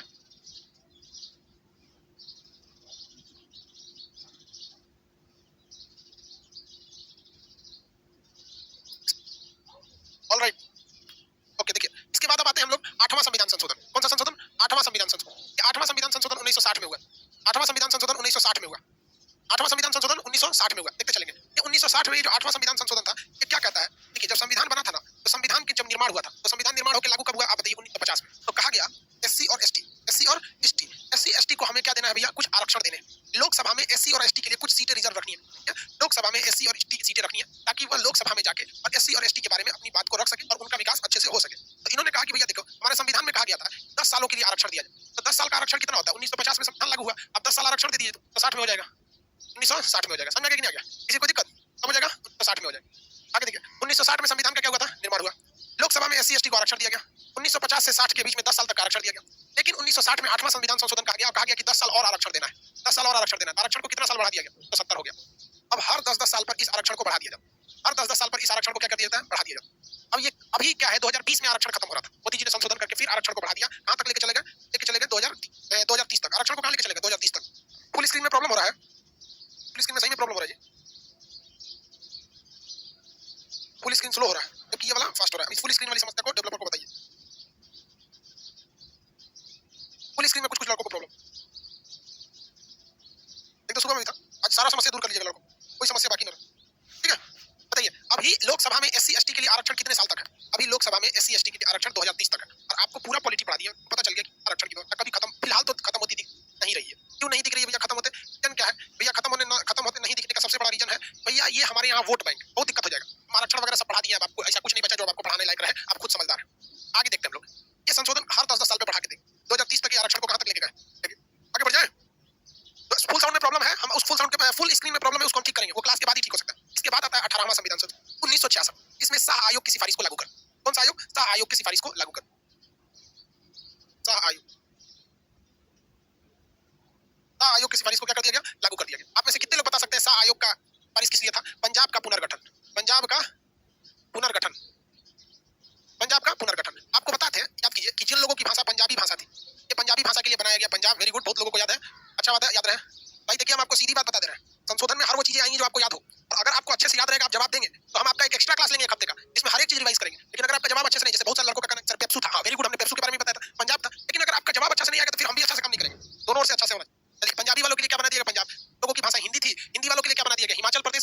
हिमाचल प्रदेश की सबसे बड़ी विशेषता क्या है? हिमाचल प्रदेश की सबसे बड़ी विशेषता क्या है? कंगना रनौट वही की है अकेले बॉलीवुड को हिला के रखी हिमाचल प्रदेश। अब बताएंगे, और भी कुछ बता सकते हैं? और भी एक राज्य तोड़ा गया था, सॉरी हिंदी वालों के लिए हरियाणा था, सॉरी हरियाणा, देखिए हमी से गलती हो गई, हरियाणा। हाँ, और हिमालय जहाँ था, हिमालय, देखिए हमसे गलती हो गया था, हिमालय जो था, हिमालय के लिए हिमाचल प्रदेश, जहाँ पे पर्वत था, जहाँ पर्वत था, हिमालय पर्वत, वहाँ के लिए हिमाचल प्रदेश। एक केंद्र शासित यूनियन टेरिटरी बना दिया गया, कौन सा? चंडीगढ़। कौन सा? चंडीगढ़। क्या बताइए, ये बात हम आपको पढ़ाए थे कि नहीं कि पंजाब का पुराना नाम Patiala, Punjab and east Patiala state union यानी पेप्सू था, याद कीजिए, PEPSU, Punjab and east Patiala state union PEPSU था। इसका का ही पुनर्गठन किया गया शाह आयोग की सिफारिश पर 1966 में। कौन सा संशोधन था भैया? 18वां संशोधन था। पंजाबी बोलने के लिए पंजाब, हिंदी बोलने वाले के लिए हरियाणा, काले पर्वत वालों के लिए हिमाचल प्रदेश और दोनों की पंजाब, हिमाचल प्रदेश, हरियाणा और पंजाब की कॉमन राजधानी बनाई गई थी चंडीगढ़। याद है कि नहीं है? और हरियाणा की भाषा आज भी हिंदी है, बट उन लोग की भाषा थोड़ी सी बड़ी टाइप की, बहुत भाषा वो लोग मतलब ना उनकी बात में बड़ी दम रहता है जी, बोलता है लोग ना मतलब ओए छोरे इधर क्या कर रहा है, मतलब बहुत तगड़ा बोलता है वो लोग, बहुत दमदार रहता है। हरियाणवी के साथ खाएंगे लोग तो दही वगैरह, उन लोग के खान पान भी ना नॉर्मल नहीं रहेगा। वहाँ की पंजाब हरियाणा की औरतें ट्रैक्टर चला लेती, बहुत मजबूत होते हैं लोग कद काठी से। तो हरियाणा और पंजाब ये तो समझ में आ गया। 18वां संशोधन, इसमें किसी को कोई दिक्कत नहीं। चलिए अब ये बताइए कौन कौन संशोधन हम आपको बताएं। पहला संशोधन याद रखिएगा, 9वीं अनुसूची जोड़ा गया 1951 में। 7वां संशोधन 1956 फजल अली आयोग को। 8वां संशोधन 1960 में। क्यों 60 में लाया गया? क्योंकि 60 में आरक्षण खत्म हो रहा था। इसे कहां तक बढ़ाया गया? 10 साल के लिए बढ़ाया गया। 8 के बाद एक ही बार 18 में कौन सी सिफारिश लागू की? आइए भैया 18 में लागू किया गया शाह आयोग। बाकी तो शाह आयोग के बारे में आपको कंप्लीट पता है, शाह आयोग के बारे में कंप्लीट पता है। फिर साउंड प्रॉब्लम, ये साउंड प्रॉब्लम क्यों कर रहा है? ओहो बाबू सही है सही है, अब ठीक हो गया। अब देखो देखो अब साउंड सही है। अरे यहाँ से निकला हुआ था, ये निकला हुआ था, सही है। हाँ इसको बाहर ही रखते हैं, गड़बड़ हो गया थोड़ा सा। अब देखिए सही है कि नहीं? सही हो गया। और भाई साहब देखो क्या मतलब बताओ यार, यहाँ से तरवा निकल गया था, ये ससुरा तरवा निकल गया था। मार खोज मारा आदमी, कहाँ से गड़बड़ हो रहा है। हमको लगा माइक चेंज करना पड़ेगा, वो जेब में रखने की वजह से कभी कभी हो जाता है। इसको बाहर ही रखते, इसमें नट नहीं है भाई। हम करेंगे लड़कों सबको क्यों साउंड प्रॉब्लम हो रहा है, कोई बात नहीं भाई। अब हम इसमें हमेशा ध्यान देंगे, जब भी साउंड आएगा हमको इसका ध्यान देना, हम इसको ही चेक कर लेंगे टाइट एकदम, इसको ऐसा होना चाहिए। अगला देखते हैं हम लोग 35वां 34 आपको 35वां संशोधन पता होना चाहिए। बताइए 35वां संशोधन के बारे में कुछ याद है? कितने लोग को कुछ कुछ याद है? आप कमेंट करके बताइए कितने लोगों को कुछ याद है। 35-36 संशोधन कितने लोगों को याद है? Very good, Sikkim Sikkim very good. 35वां संविधान संशोधन 1974, 36वां संविधान संशोधन 1975। सिक्किम दोनों किससे संबंधित है भैया? सिक्किम से संबंधित है, वेरी गुड। अब आप बताइए यार, ये तो सब लगभग लगभग चीजें पहले बताई थे, बस इसमें क्या था भैया, सिक्किम हमारा सह राज्य बना था। सह राज्य मतलब इसे एक राज्य की तरह ट्रीट किया गया था, और इसमें सिक्किम हमारी तरह पूर्ण राज्य बन गया। क्या बन गया? पूर्ण राज्य बन गया। अब आप बताइए सिक्किम कौथा राज्य बना था? सिक्किम नंबरिंग के हिसाब से कहा, देखिए 35वां संशोधन में तो कहा गया कि हमारा सह राज्य, और 36वां संशोधन 1975 को ये कह दिया गया पूर्ण राज्य। चौथे नंबर पे था, वेरी गुड, 32वां राज्य। नहीं यार 32 अभी भी नहीं है, 22वां राज्य, वेरी गुड 22वां राज्य। कौन सा राज्य बना था? 22वां राज्य बना था। अब आपसे पूछते हैं ये डेट बता दीजिए 1975 में वो कौन सा डेट था, क्योंकि ये डेट पूछेगा, क्योंकि अब तक भारत में एक ही चीज हुआ है जब हमने किसी विदेशी राज्य को मिला लिया है, तो डेट पूछेगा, डेट बता दीजिए। हाँ 22वां, वेरी गुड, डेट बताइए डेट। हाँ वेरी गुड, डेट भी सही है, बट सब लोग का आंसर नहीं आ रहा है। 16 मई 1975, 16 मई 1975, वेरी गुड, 16 मई 1975। याद रहेंगे कि नहीं याद रहेंगे? फटाफट कंप्लीट याद रहेगा। 16 मई 1975, 16 मई 1975। अब एक बार हम लोग को क्या करना है, क्विक रिवीजन। क्विक रिवीजन क्या करना है, हमको ऐसे लिखना है भैया, पहला संशोधन दिमाग में बिठा लेना 1951 9वीं अनुसूची, उसके बाद हमको 7वां संशोधन, 7वां के बाद 8वां, 8वां के बाद एक ही बार 18। तुम अंदर जाओ ना, 18 ये क्या खुल गया, कुछ ज्यादा ही सॉफ्ट है ये वाला बोर्ड, वो वाला थोड़ा सा कठोर टाइप का था। कोई चीज खोलना है तो उसको बढ़िया से बताना पड़ता है, तुम खोलो ये तो सीधा तनी सही से कर रहे हैं तो कुछ निकल जा रहा है। 18 के बाद 18वां संशोधन, 18 के बाद भैया बोलिए 35 36 याद रहेगा, 35 36। 15 मई नहीं था भैया, 16 मई 35 36, वेरी गुड, याद रहेगा नहीं ये 35 36। संविधान में सबसे फेमस संशोधन, सबसे फेमस संशोधन भैया 42वां संशोधन, और ये 42वां संशोधन ससुरा इतना ना खचरा था कि पूरे संविधान को चौपट कर दिया। 42वां संशोधन बहुत ही खतरनाक था, 42वां संशोधन सबसे खतरनाक था। इसमें हम लोगों ने लगभग 59 कितना को लिखा जाता है 59 को, 59 आइटम्स को जोड़े थे, यानी 59 प्रावधान को जोड़े थे, प्रावधान 59 प्रावधान को जोड़ दिए थे। अरे भैया एक बात बताओ, किसी किताब में अगर आप 59 पन्ना जोड़ देते हो तो आप तो कहिए कि भैया छोटा मोटा आपने किताब ही जोड़ दिया, इसलिए इसे हम लोग मिनी संविधान के नाम से, इंदिरा गांधी ने किया था, इसे हम लोग क्या कहते हैं, मिनी संविधान। मिनी मतलब लघु संविधान, मिनी कॉन्स्टिट्यूशन, मिनी कॉन्स्टिट्यूशन, लघु संविधान, शॉर्टकट में क्या कहेंगे, लघु संविधान। अब भैया इसे लघु संविधान क्यों कहा जाता है, क्योंकि भाई इसमें इतने ज्यादा प्रावधान को जोड़ सकते हैं ना, आपने 59 चीजों को जोड़ दिया और बहुत बड़े बड़े बदलाव किए गए। इसे कहा जाता है लोकतंत्र की हत्या, लोकतंत्र की हत्या, इसे क्या कहा जाता है, लोकतंत्र की हत्या, लोकतंत्र की हत्या कहा जाता है। किसके समय हुआ था, इंदिरा गांधी, इंदिरा गांधी, इंदिरा गांधी।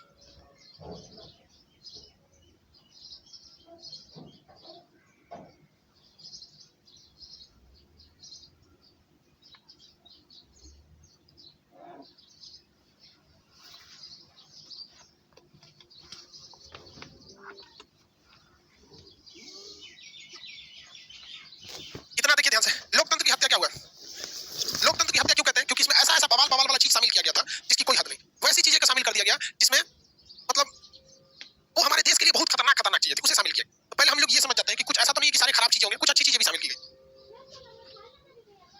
ऐसा नहीं है कि सब चीज खराब था।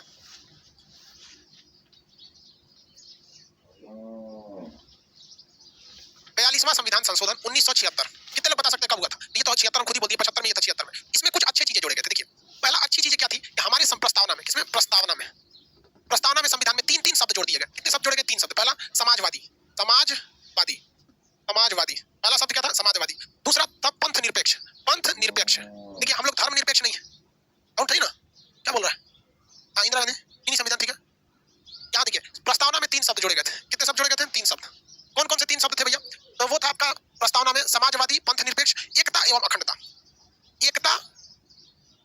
एवं अखंडता, ये एक ही में है, आप इसे 3 मत करिए।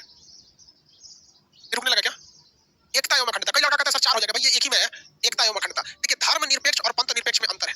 धर्मनिरपेक्ष का मतलब होता है कि धर्म से नफरत, एक तरह से वो नेगेटिव चीज है। धर्मनिरपेक्ष एक तरह से वो नेगेटिव चीजों को दर्शा रहा होता है, जबकि पंथनिरपेक्ष का मतलब ये होता है कि पंथनिरपेक्ष जब भी कहेगा मतलब है कि आपको धर्म में ज्यादा इंटरेस्ट नहीं दिखाना है। हाँ, आप मानना है मानिए, लेकिन सरकारी पद पर रह के आप धर्म में ज्यादा इंटरेस्ट नहीं दिखा सकते। अगर हमारा देश धर्मनिरपेक्ष होता, अगर हमारा देश धर्मनिरपेक्ष होता, हमारे राष्ट्रपति और प्रधानमंत्री को बहुत दिक्कत आती किसी भी धार्मिक चीजों में भाग लेने में। आज देखिए कोई धार्मिक चीज में भाग नहीं लेता, हमारे रामनाथ कोविंद जी हो गए, चाहे प्रधानमंत्री हो गए, किसी राज्य के मुख्यमंत्री हो, आराम से वो किसी भी धार्मिक अनुष्ठान में भाग लेते हैं। ये पंथनिरपेक्ष कहता है कि आप किसी धर्म का साथ नहीं दीजिएगा, जबकि धर्मनिरपेक्ष कहता है आप धर्म से नफरत यानी दूरी बना के रखिएगा। हमें दूरी नहीं बनाना है। पंथनिरपेक्ष का मतलब है किसी को वैल्यू या किसी को इग्नोर नहीं करना है, इसमें किसी को इग्नोर नहीं किया जाता है। इवन कि हमारे यहाँ तो देखिए कि भाई साहब बहुसंख्यक मामले में तो हमारे देश में हिंदू समाज ही है बहुसंख्यक है, लेकिन आज भी आप देखेंगे एक तो मूवी आई है, कोई कौन सा मूवी है जी, तांडव, उससे जो पे कोनो लेके बवाल हुआ। अब हमको अभी थोड़ा सा क्लास लेने में बिजी, हमरा समझ में नहीं आ रहा है बवाल कोने बात पे हुआ, लेकिन तांडव में कुछ सीन है, उसको लेकर कोई झगड़ा लड़ाई बवाल टाइप का हुआ। लेकिन ये सभी गलत है कि नहीं भैया? आपको धर्मनिरपेक्ष दे रहा है तो इसका मतलब ये थोड़ी हो कि आप कुछ बोल दीजिएगा, गलत बात है। समझ में आ रहा है कि नहीं आ रहा?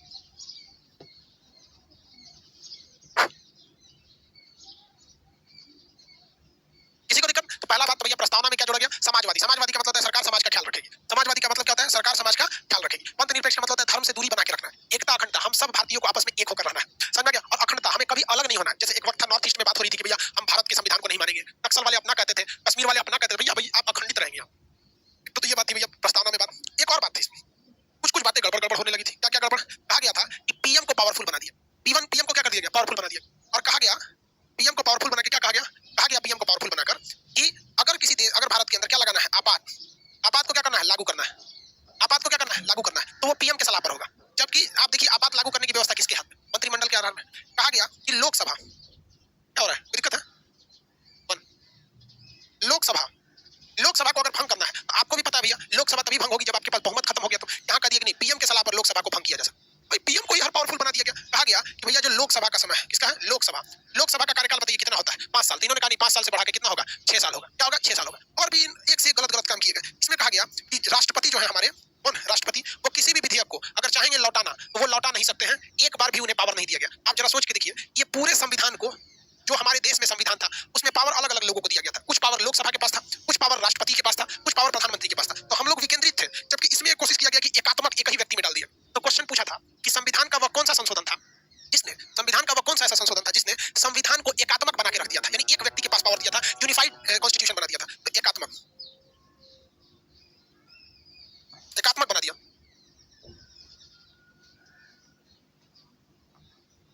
रविशंकर कुमार बोल रहे हैं कि सर यह संशोधन किसके सिफारिश पर हुआ था? हाँ, उनका जवाब भी सही है। उन्होंने कहा सर यह सरदार स्वर्ण सिंह समिति के सिफारिश पर किया गया था। हाँ, सरदार स्वर्ण सिंह, कौन सिंह? स्वर्ण सिंह, स्वर्ण सिंह के सिफारिश पर किया गया। इसके सिफारिश पर? स्वर्ण सिंह के सिफारिश पर किया गया था।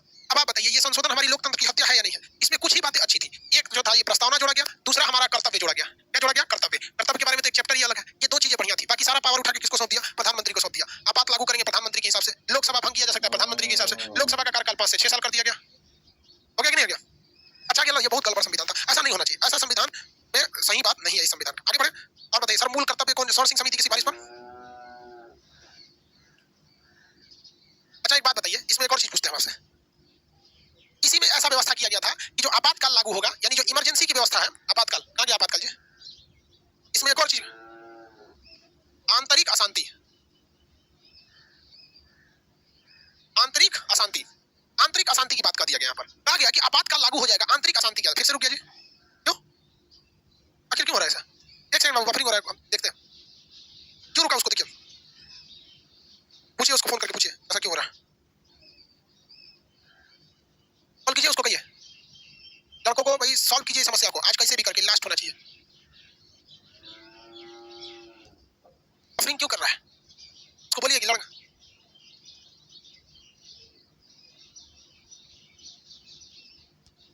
अच्छा आंसर दे दे रहा है। Very good.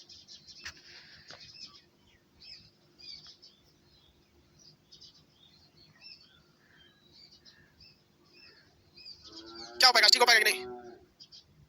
थोड़ा सा बता देते हैं, आवाज जा रहा था, आवाज में बता देते हैं। 42वां संशोधन में केवल 2 चीजें अच्छी थी। एक हमारी प्रस्तावना को जोड़ दिया गया था, अच्छी बातें, और हमारे लिए एक मूल कर्तव्य बना दिया। दूसरा इसमें कोई खास अच्छी बातें नहीं थी। पीएम को अधिक पावरफुल देकर सरकार को एकात्मक, स्वर्ण सिंह समिति की सिफारिश पर। इसमें आपात लागू करने की यथाशक्ति दी गई थी, आंतरिक अशांति के आधार पर। राष्ट्रपति को कहा गया कि आप एक बार भी लौटा नहीं सकते। इसमें बहुत सारी खामियां थी। इस वजह से इंदिरा गांधी का बहुत ज्यादा विरोध हुआ, और अत्यधिक विरोध होने के कारण इंदिरा गांधी चुनाव हार गई। और उस समय भारत में तब सरकार बनी मोरारजी देसाई की, जो कांग्रेस के नहीं थे। मोरारजी देसाई ने इसके सारे कमियों को दूर करने के लिए एक दूसरा संशोधन लाया। जिसका नाम रखा गया 44वां संशोधन 1970। तो 42 की कमियों को दूर किया गया 44वें के द्वारा, ठीक है, की कमियों को दूर किया गया था, उसको बुला के ठीक किया गया, फिर क्लास डिस्टर्ब हुए। अब हुआ था 1976 में, 42वां संशोधन 1976 में। 90% आपकी पॉलिटिक्स खत्म हो चुकी है, हो गया, फुल स्क्रीन हो गया, थोड़ा टाइम लगा है।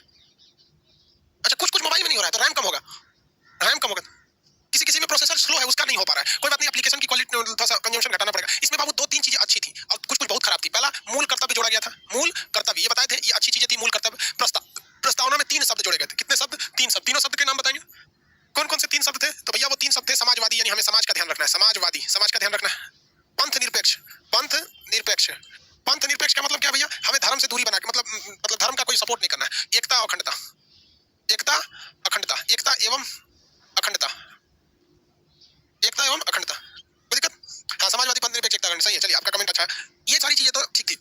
इसे सरदार स्वर्ण सिंह समिति की सिफारिश पर लाया गया था। कौन सी समिति? स्वर्ण सिंह, सरदार स्वर्ण सिंह समिति की सिफारिश पर किया गया। किसी को दिक्कत नहीं है? सरदार स्वर्ण सिंह समिति की सिफारिश में गलतियां क्या क्या थी भैया? इसमें सारा पावर प्रधानमंत्री को दिया गया। कहा गया कि आपातकाल जो है, आपात कौन ला देगा? पीएम के सलाह पर आएगा। आपात किसके सलाह पर आएगा? पीएम के सलाह पर होगा। आपातकाल को आप किस आधार पर लगा सकते हैं? विद्रोह के आधार पर ला सकते हैं, शांति अशांति के मामले में, अशांति अशांति के आधार पर आप क्या कर सकते हैं? कहीं पे भी आपातकाल को लागू कर सकते हैं। अभी सुप्रीम कोर्ट ने कहा कि अशांति के आधार पर नहीं लागू कर सकते, इसको हटा दिया गया। आपको पता है किसान अभी ट्रैक्टर आंदोलन निकालने वाले हैं, वो लोग फुल टू मार्च परेड करने वाले हैं 26 जनवरी को। अब इन लोग का भी मांग बड़ा खतरनाक है कि भाई साहब, आप पहले विधेयक वापस ले लीजिए। ये भी सही नहीं है, पूरी तरह से विधेयक कमियां हैं, उसको दूर किया जा सकता है। तो गवर्नमेंट को भी है कि भैया तुम ही लोग बीच में से कुछ बात निकालो। तो आंतरिक अशांति पे कहा दिया गया। और क्या कहा दिया गया? लोकसभा को जो भंग करने की शक्ति है, लोकसभा जो भंग करने की शक्ति, वो किसे दे दिया गया? पीएम को दे दिया गया। लोकसभा भंग करने की शक्ति पीएम को दे दिया गया। लोकसभा का कार्यकाल कहा गया नहीं भैया 5 साल से नहीं रहेगा, 6 साल रहेगा। गजब गजब इसमें तांडव काम कर दिया गया। और इसमें एक खतरनाक चीज जोड़ दिया गया था, कहा गया भैया राष्ट्रपति को एक बार भी किसी विधेयक को लौटाने का अधिकार नहीं है। राष्ट्रपति किसी भी विधेयक को अगर चाहेंगे तो लौटा नहीं सकते, एक बार भी किसी विधेयक को नहीं लौटा सकते। ये सारी की सारी कमियां थी। यह जो विधेयक था आपका, मतलब 42वां संशोधन, ये भारतीय संविधान के लोकतंत्र की हत्या थी। लोकतंत्र की हत्या। कहते हैं कि कौन सा संशोधन था जिसने लोकतंत्र का गला दबा दिया? लोकतंत्र का क्या कर दिया? गला दबा दिया। ये क्या कर दिया? गला दबा दिया था इसे। यह भारत को क्या बना रहा था? एकात्मक बना रहा था। भारत को एकात्मक बना रहा था, मतलब एकात्मक। एकात्मक का मतलब क्या होता है? एक ही व्यक्ति में सारी शक्ति दे रहा था। ये लोकतंत्र के विपरीत था। इसकी कमियों को दूर करने के लिए क्या लाया गया? आप बताएंगे कौन सा संशोधन लाया गया इसकी कमियों को दूर करने के लिए? इसकी कमियों को दूर करने के लिए कौन सा संशोधन लाया गया? बताएंगे? चलिए, बढ़िया, सही है। ओम प्रकाश जी, मुन्ना भैया, अरे भाई सभी कौन कौन है? मुन्ना भैया जी, मिर्जापुर वाला है। 44वां संशोधन लाया गया, 44वां संशोधन, ठीक है, ठीक है, 44वां संशोधन।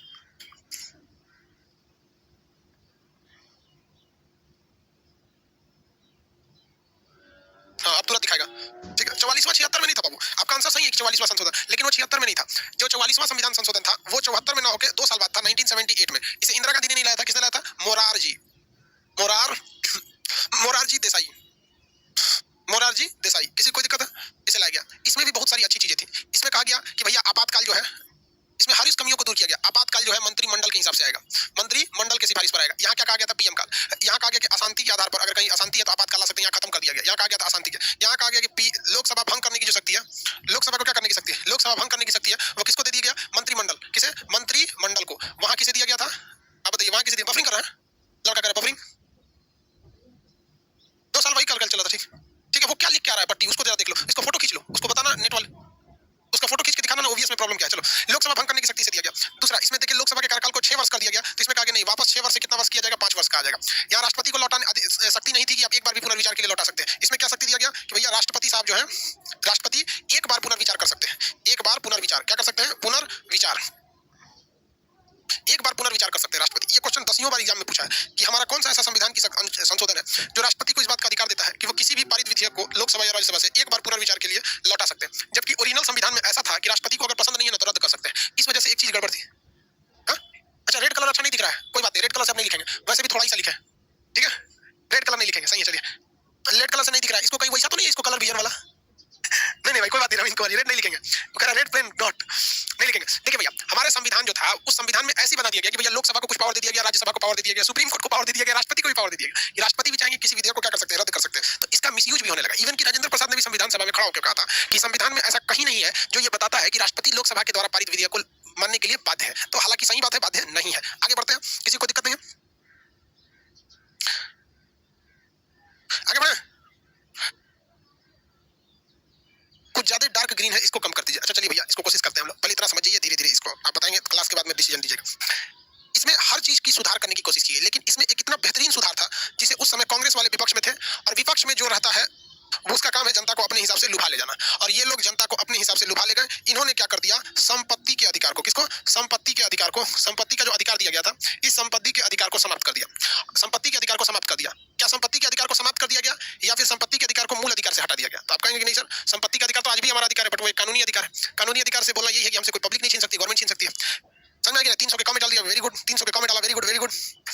चलिए, कानूनी अधिकार, लीगल राइट बना दिए गए। अब आप बताइए, हमारा ये क्लासरूम इतना बड़ा है, एक ऑफलाइन में पूरे इतना कहीं लड़का नहीं बैठता है, डेली 150 लड़का लौट जाता है, बैठने की जगह नहीं रहता है। लेकिन हमारे क्लासरूम को अगर जरूरत पड़ेगी इसरो कंपनी को कि हम GSLV Mark 3 रॉकेट का लॉन्चिंग स्टेशन बनाएंगे इसी छत पे से, तो लेके चल जाएगा, नहीं रोक सकते हैं। लेकिन हाँ, कोई आम पब्लिक हमें ऐसा नहीं छीन सकती है, किसी को कोई दिक्कत नहीं है। अब पब्लिक को उस वक्त लगा कि सरकार हमारी चीजों को छीनेगी, क्योंकि इसमें स्पष्ट यही था कि किसी की संपत्ति को पब्लिक नहीं छीन सकती है। तो भैया पहले भी था कि पब्लिक नहीं छीन सकती है, और सरकार भी नहीं छीन सकती। यहाँ बोल दिया कि नहीं भैया सरकार छीन सकती है। लोगों ने बवाल कर दिया, मोरारजी देसाई चुनाव में हार गए। मोरारजी देसाई चुनाव में क्या हो गया, हार गए। देखिए, नेता जो होते हैं ना, उनके पास जो भी बड़ी बड़ी पार्टियां होती हैं चुनाव की, उनके पास एक थिंक टैंक होता है। थिंक टैंक का मतलब होता है, अब हर जगह पे थिंक टैंक का मतलब होता है जो उसकी एडवाइजरी बोर्ड है, जो उसे सलाह देती है।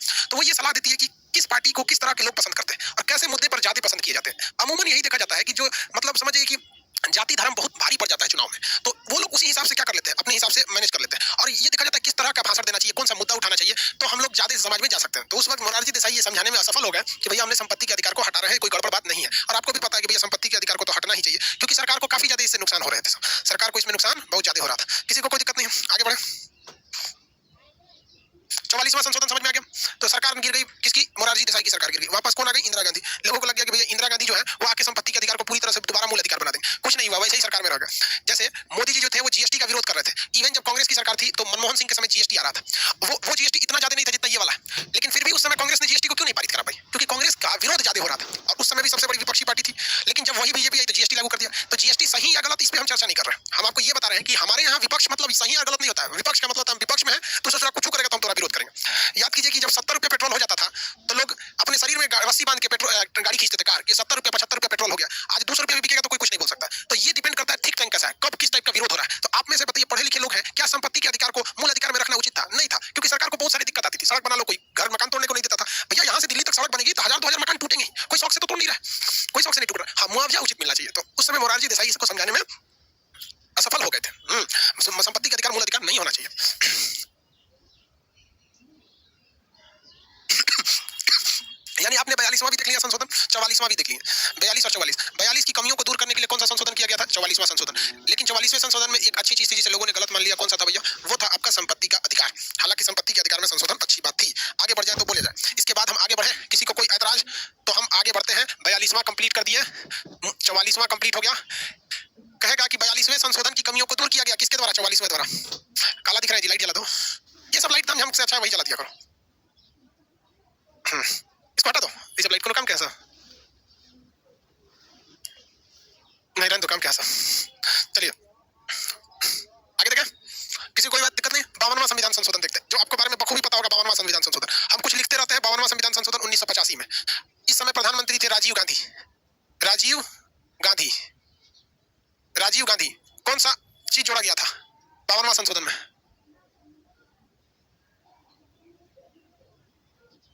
दल बदल, वेरी गुड।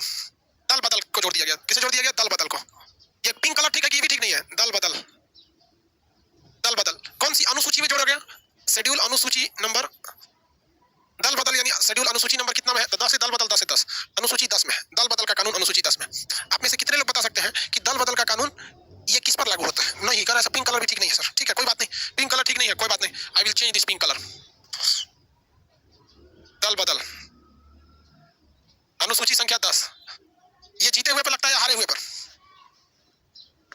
दल बदल का नियम विनर पर लगता है, जो जीता हुआ है, हारे हुए पर नहीं लग सकता। चुनाव जीतने के बाद हम अपनी पार्टी चेंज नहीं कर सकते। पूरी बखूबी ढंग से बता चुके हैं दल बदल, एक बार दोबारा रिवाइज करा देते हैं। दल बदल कब कब दल बदल लगता है, यदि कोई हारा हुआ, अगर कोई जीता हुआ उम्मीदवार है अपनी पार्टी की सदस्यता त्याग देता है और दूसरी पार्टी की सदस्यता को ग्रहण कर लेता है, तो ऐसे लोगों पर लग जाता है दल बदल। ऐसे लोगों पर लग जाता है दल बदल, पहला नंबर। दूसरा, अगर कोई निर्दलीय उम्मीदवार है, किसी दूसरी पार्टी को ज्वाइन कर दे तो उस पर लग जाता है दल बदल। अगर आप मतदान के वक्त में, वोटिंग के वक्त में आपकी पार्टी जिधर वोट करने के लिए बोल रही है उसके अलावा अगर आपने कहीं वोट कर दिया तो आप पे लग जाता है दल बदल। किसी को कोई दिक्कत नहीं। कुछ ऐसे भी शर्त है जहां दल बदल नहीं लगता है। अगर पार्टी ने आपको निकाल दिया है तब, 1/3 सदस्य निकल गए हैं तब, अगर एक पार्टी का दूसरी पार्टी से गठबंधन हो गया है तब, अगर एक पार्टी दूसरी पार्टी में मर्ज कर गई है तब, ऐसे कंडीशन है जब आपको नहीं लगता है। सर स्प्लिट में भी लग सकता है, एंटी डिफेक्शन। हाँ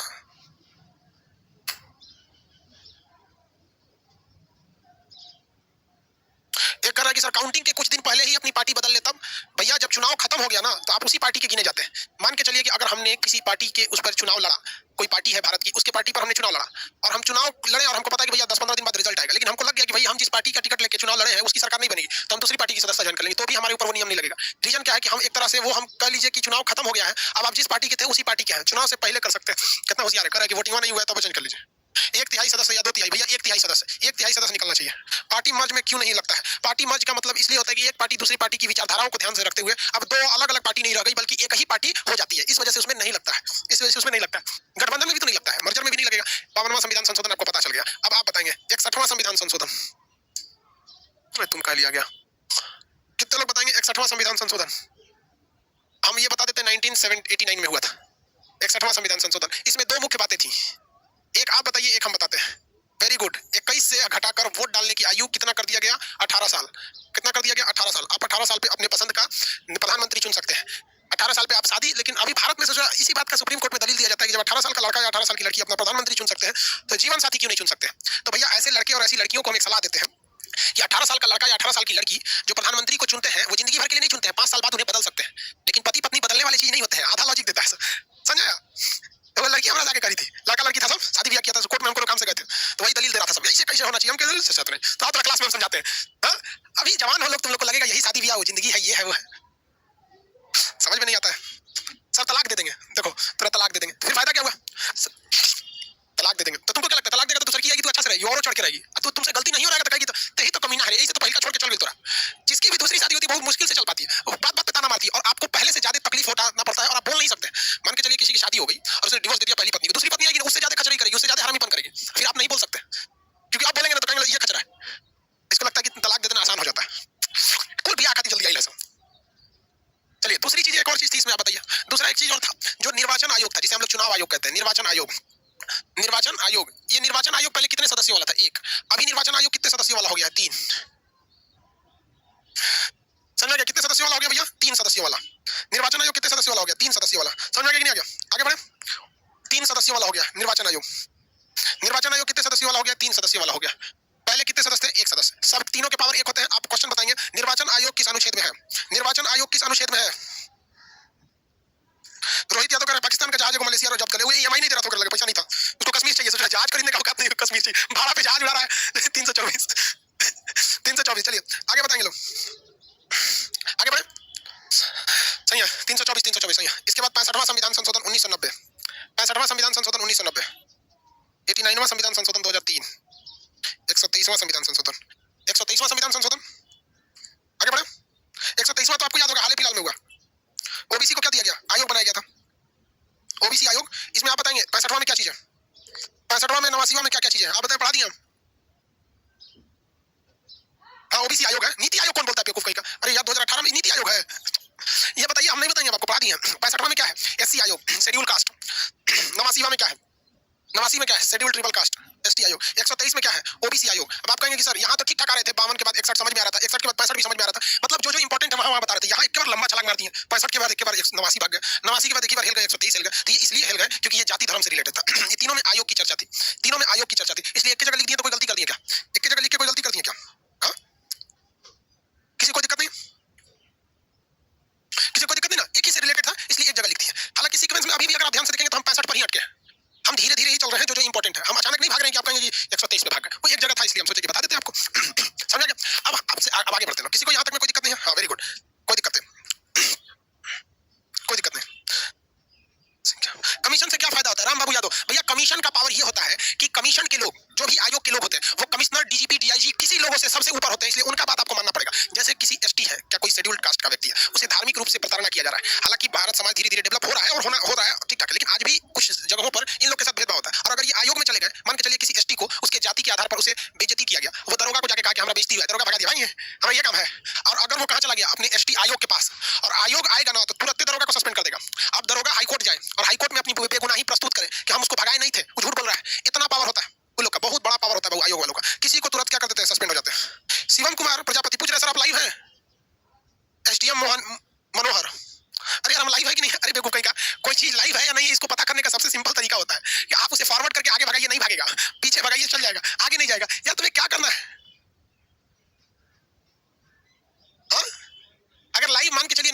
होंगे तो पढ़ा तो रहे हैं ना यार, लाइव नहीं भी है तो पढ़ा तो रहे हैं। एक आदमी का क्वेश्चन करना है, अब क्वेश्चन करना है कि सर फिर भी एससी और एसटी का हालत क्यों नहीं सुधरता है। तो आप देखिए, आप ध्यान से अगर देखेंगे तो समाज में 3-4 चीज है जिसके सरकार या संविधान बहुत कोशिश करता है इनकी हालत को सुधारने के लिए, महिलाओं की हालत सुधारने के लिए, या फिर एससी एसटी की समाज में हालत सुधारने के लिए, या फिर मुस्लिम जो है माइनॉरिटी अल्पसंख्यक, स्पेशली अल्पसंख्यक में तो मुस्लिम को गिना जाता है, हालांकि पारसी भी अल्पसंख्यक है, सिख भी है यहाँ पे, लेकिन ये 3 लोग को अगर देखेंगे ना तो इन लोग की हालत बहुत ज्यादा नहीं सुधार हो पाता है, जिसका सबसे बड़ा रीजन कहीं ना कहीं शिक्षा का अभाव। इन लोग में शिक्षा देने की सरकार कोशिश कर रही है, लेकिन अभी भी बहुत बड़े पैमाने पर शिक्षा इन लोग को, मतलब एक होता है ना इंटरनल, उसकी वजह से शिक्षा लेना नहीं, अभी भी बहुत बड़े पैमाने पर, चाहे वो महिलाओं की बात करें या फिर एससी एसटी समाज की बात करें या मुसलमानों की बात करें, तो नहीं दिया जाता है, शिक्षा नहीं दिया जाता है। लड़कियों को तो आधे समाज में ऐसी भावना है कि कॉलेज में जाएगी तो फंस जाएगी, कौन से, अरे भैया फंसना रहेगा तो घर में ना फंस जाएगी कॉलेज में जाएगी तो फंस जाएगी। अरे यार कॉलेज, ये कौन सी विचारधारा, ये गांव का आदमी खुल के नहीं कहता, मतलब जो बूढ़े पुराने ख्याल के लोग हैं वो खुल के नहीं बोलते हैं, लेकिन क्या है कि वो मानसिकता कहीं ना कहीं यही रहती है, वरना पढ़ने से उसको रोकने की क्या जरूरत है कि नहीं। यहाँ पे कहीं ना कहीं मानसिकता तो यही रहती है, कॉलेज में जाएगी तो, अरे भाई कॉलेज में जाएगी, उसको फंसने से कोई नहीं रोक सकता है, अगर उसको फंसना है किसी से तो। लेकिन समाज में क्या होता है, थोड़ा सा अभी भी उन लोगों को शिक्षा कम दिया जाता है, तो इसी वजह से समाज में महिलाओं का उतना विकास नहीं हो पा रहा है, या फिर जो एससी एसटी है उनका, या फिर मुस्लिम समाज है इनका बहुत ज्यादा विकास नहीं हो पाता है। वहीं अगर आप देखेंगे ध्यान से तो भारत में एक ऐसी भी जाति है जिसने कभी शिक्षा को छोड़ा ही नहीं, ब्राह्मण जाति। भारत में ब्राह्मण जाति कभी शिक्षा को नहीं छोड़ी, इसलिए वो लोग बहुत कम होने के बावजूद, 3% होने के बावजूद भी भारत के जितने भी बड़े पोस्ट है उसकी 60% उन्हीं लोग के पास है। तो क्या ऐसा थोड़ी है किसी ब्राह्मण को आपने रिजर्वेशन दिया, कहीं किसी ब्राह्मण को तो जनरल जाति में आता है, कोई रिजर्वेशन नहीं है। आप में बहुत से लड़के ब्राह्मण के होंगे, मतलब जनरल जाति के होंगे, जैसे सिंह राजपूत वगैरह लोग होते हैं, लेकिन वो लोग कभी शिक्षा को नहीं छोड़े। इसलिए आज भी देखिए 3% होने के बावजूद भारत में जितने बड़े पोस्ट है उसके 60% पे वही लोग हैं, चाहे वो पत्रकारिता है, वकालत है, प्रशासन है, हर जगह है लोग। तो शिक्षा है भैया, शिक्षा दीजिएगा तो आपको कहीं कोई नहीं रोकेगा। भीमराव अम्बेडकर जो थे वो शिक्षा में आगे थे, इसलिए आगे चलेगा। तो ये तो आप लोग समझ गए कि भैया ये लोग अभी भी पीछे क्यों है, क्योंकि शिक्षा के मामले में अभी भी इनमें आंतरिक भावना नहीं है, आत्मविश्वास नहीं है कि भैया हमें शिक्षा बहुत ही ज्यादा जरूरी है। इतना समझ में आ गया आप लोग को, किसी को दिक्कत नहीं है। सही बात है सर, अरे भैया सही बात नहीं तो हम गलत क्यों बोलेंगे यार। एक मंसूर आलम बोल रहे हैं सर सही बात है भाई, मंसूर आलम साहब हम आपको एक बात बता रहे हैं, हम कुछ दिन पहले एक जगह गए थे, कुछ दिन पहले, मतलब शायद महीने 2 महीने भी नहीं हुए होंगे, तो एक मौलाना साहब थे, वो कह रहे हैं कि आपको पढ़ के क्या फायदा है, ये तो दुनियावी तालीम है, इसका क्या फायदा है। हम कह लिए सोचो, हमको लगा कि हम बहुत बढ़िया काम कर रहे हैं हम करेंगे कौन फायदा है। तो बताओ यार, मतलब हम मतलब कुछ बोले नहीं पाए हमको, हम कहे हमारा विद्यार्थी देखेगा तो क्या कहेगा कि हमारे मास्टर साहब को जा रहे हैं क्या फायदा है पढ़ के। तो अभी भी जब ऐसी मानसिकता रहेगी कि दुनियावी तालीम लेके आपको कोई फायदा नहीं है तो बहुत दिक्कत आ जाएगा। फिर समाज में आपको, फिर दुनिया में आप डेवलप नहीं करिएगा, फिर मरने के बाद डेवलप कीजिएगा, फिर वहीं वाला पढ़ाई कीजिएगा तो वहीं काम आएगा। चलिए आगे देखते हैं हम लोग। 69वां संविधान संशोधन और 70 ये दोनों एक ही चीज से रिलेटेड है। 1991 में, 1990-91 में हुआ था। ये दोनों एक ही चीज से रिलेटेड है। हिस्ट्री का पीडीएफ डाल दिया गया है आप लोग का, लगभग 1-2 घंटा और वेट कर लीजिए, शो होने लगेगा। हिस्ट्री का पीडीएफ डाला जा चुका है और सेम हिस्ट्री का पीडीएफ वैसे ही है जैसे पॉलिटी का है, कंप्लीट एक बार में, वैसे कंप्लीट एक बार में। 69 संशोधन कितने लोग बता सकते हैं? 90-91 में था। सुनील कुमार को ब्लॉक कर दीजिए, फालतू का कमेंट कर रहा है तो। दिल्ली में, हाँ दिल्ली पांडिचेरी से संबंधित, दिल्ली पांडिचेरी। देखिए दिल्ली और पांडिचेरी में विधानसभा का गठन किया गया। कहाँ गठन किया गया? दिल्ली और पांडिचेरी में क्या बना दिया गया? विधानसभा बना दिया गया। क्या बना दिया गया? विधानसभा बना दिया गया। दिल्ली और पांडिचेरी में विधानसभा का गठन कर दिया गया। दिल्ली पांडिचेरी में विधानसभा का गठन कर दिया गया। और साथ ही साथ अगला संशोधन जो 70वां संविधान संशोधन था, वो दिल्ली और पांडिचेरी के विधानसभा को कह दिया गया कि आप राष्ट्रपति के निर्वाचन में भाग ले सकते हैं। किसके निर्वाचन में भाग ले सकते हैं? राष्ट्रपति के निर्वाचन में भाग ले सकते हैं। तो दिल्ली एवं पांडिचेरी विधानसभा को राष्ट्रपति, सही कहा गया, दिल्ली एवं पांडिचेरी विधानसभा का गठन कब किया गया? तो 69वां संशोधन द्वारा। लेकिन दिल्ली एवं पांडिचेरी विधानसभा को राष्ट्रपति के निर्वाचन में भाग लेने के लिए अनुमति कब दिया गया? कब अनुमति दिया गया भैया? किस संशोधन द्वारा? 70वां संशोधन द्वारा। एक आदमी कह रहे हैं कि सर सीरियल नंबर से क्यों नहीं बता रहे हैं? अरे बाबू, कई को तो संशोधन, लगभग 25 को संशोधन तो खत्म कर दिया गया है। जैसे जिस संशोधन द्वारा हमने ये लाए थे, सर्विस टैक्स लाए थे, वो खत्म हो गया। जिस संशोधन द्वारा आप एक्साइज ड्यूटी वगैरह वगैरह लाए थे, खत्म हो गया। तो जो पुराना हो गया उसको खत्म कर देते हैं। इनका कहना है कि लाइन से बताइए, मतलब 1, 2, 3, 4 पढ़वैया का होशियार बन रहे हैं, अपने आप को इनको चाणक्य के अपने आप को समझी समझ रहे हैं। अरे भैया तो ये तो याद ना होगा करें कि पूरा कहना बता रहे हैं, जरूरी रहेगा वही ना बताएंगे कि सब बताने लगे। आगे बढ़े, मैप की क्लास का टाइम हो गया, ठीक है बाबू, आज के लिए तैयार रहने देते हैं। थोड़ा सा टेक्निकल प्रॉब्लम आ गया आज, आप लोग को कोई टेक्निकल ग्लिच वगैरह देखने को नहीं मिली होगी। जो शुरुआत में प्रॉब्लम थी बस वही थी, अब प्रॉब्लम नहीं होगी। आज शुरुआत में जो सॉल्व कर ली, लाल रंग से नहीं लिखेंगे, चलिए ठीक है। मॉर्निंग, आप बताइए 69 संशोधन और 70वां संशोधन। 69 में बताइए क्या हुआ था? कितने लोग बता सकते हैं 69 में क्या हुआ था? प्रणाम गुरुजी, बाबू लोग प्रणाम, सब लोग को खुश रहिए, आशीर्वाद एकदम सब लोग को।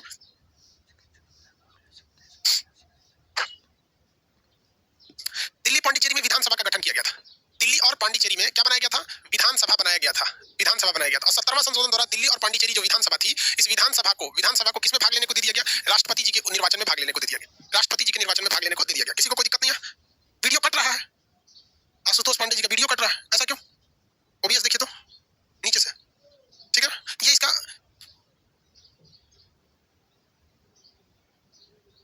नहीं कट रहा है यार, आधा बताओ यार, किसी के नेटवर्क प्रॉब्लम रहता है यहाँ आके बोल देता कट रहा है, बाकी हम लोग कंफ्यूज हो जाते हैं। चलिए यहाँ देखते हैं हम लोग।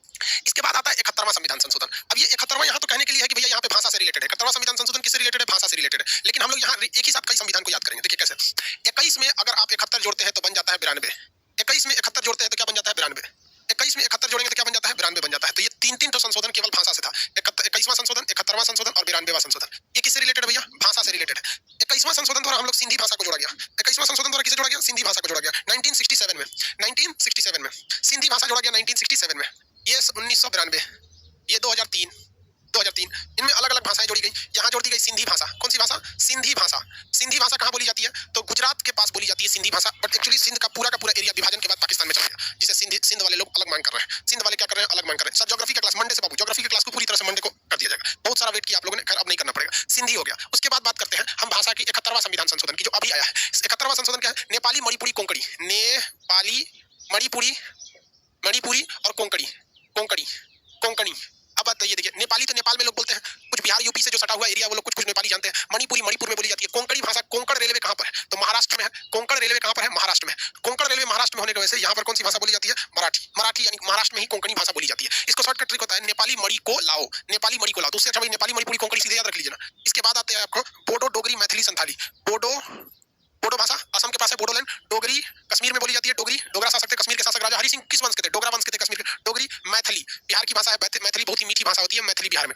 बाकी जो बिहार के बाहर के स्टूडेंट है आप लोग को मैथिली थोड़ा नहीं समझ में आता होगा, बट यहाँ बिहार में मैथिली बड़ी प्रेम से बोली जाने वाली भाषा है। किताई छे है, खाना खाई है, ऐसे करके लोग बोलते हैं। लोग मैथिली, हम कुछ मैथिली 50% समझ जाते हैं लेकिन बोल नहीं पाते मैथिली, बट काफी मीठी भाषा होती है मैथिली। समझ गया? बोडो, डोगरी, मैथिली और संथाली। अब आप बताइए संथाल जनजाति कहाँ पाई जाती है? संथाल जनजाति तो झारखंड में पाई जाती है। तो संथाल जनजाति जब झारखंड में पाई जाएगी तो संथाली भाषा भी कहाँ होगी? झारखंड में ही होगी। तो आप देखिएगा, आप कहेंगे सर सीक्वेंस तो आप गड़बड़ा दिए। तो भैया देखिए यहाँ 71 नंबर जो आया था ना, तो ये इसी से याद रखिए कैसे। 21 में 71 जोड़ेंगे तो 92 हो जाएगा। 21, 71, 92। पहले देखिए एक भाषा, फिर 3 भाषा, फिर 4 भाषा। एक भाषा देखिए कैसे याद रखिएगा। इसमें इसको जोड़े हैं, 21 में 71 जोड़े हैं तो 92 बन गया। यहाँ देखिए 1 भाषा यहाँ, 3 भाषा यहाँ, 1 और 3 जोड़ेंगे तो फिर 4 भाषा यहाँ हो जाएगा। ठीक, आराम से याद हो जाएगा, किसी को कोई दिक्कत नहीं है। ये अकाउंट नंबर क्या भेज रहा है?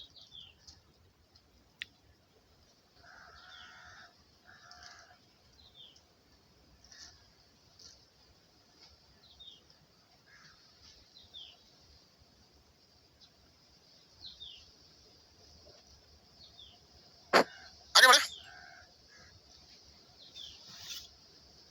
इतना तो किसी को दिक्कत नहीं है।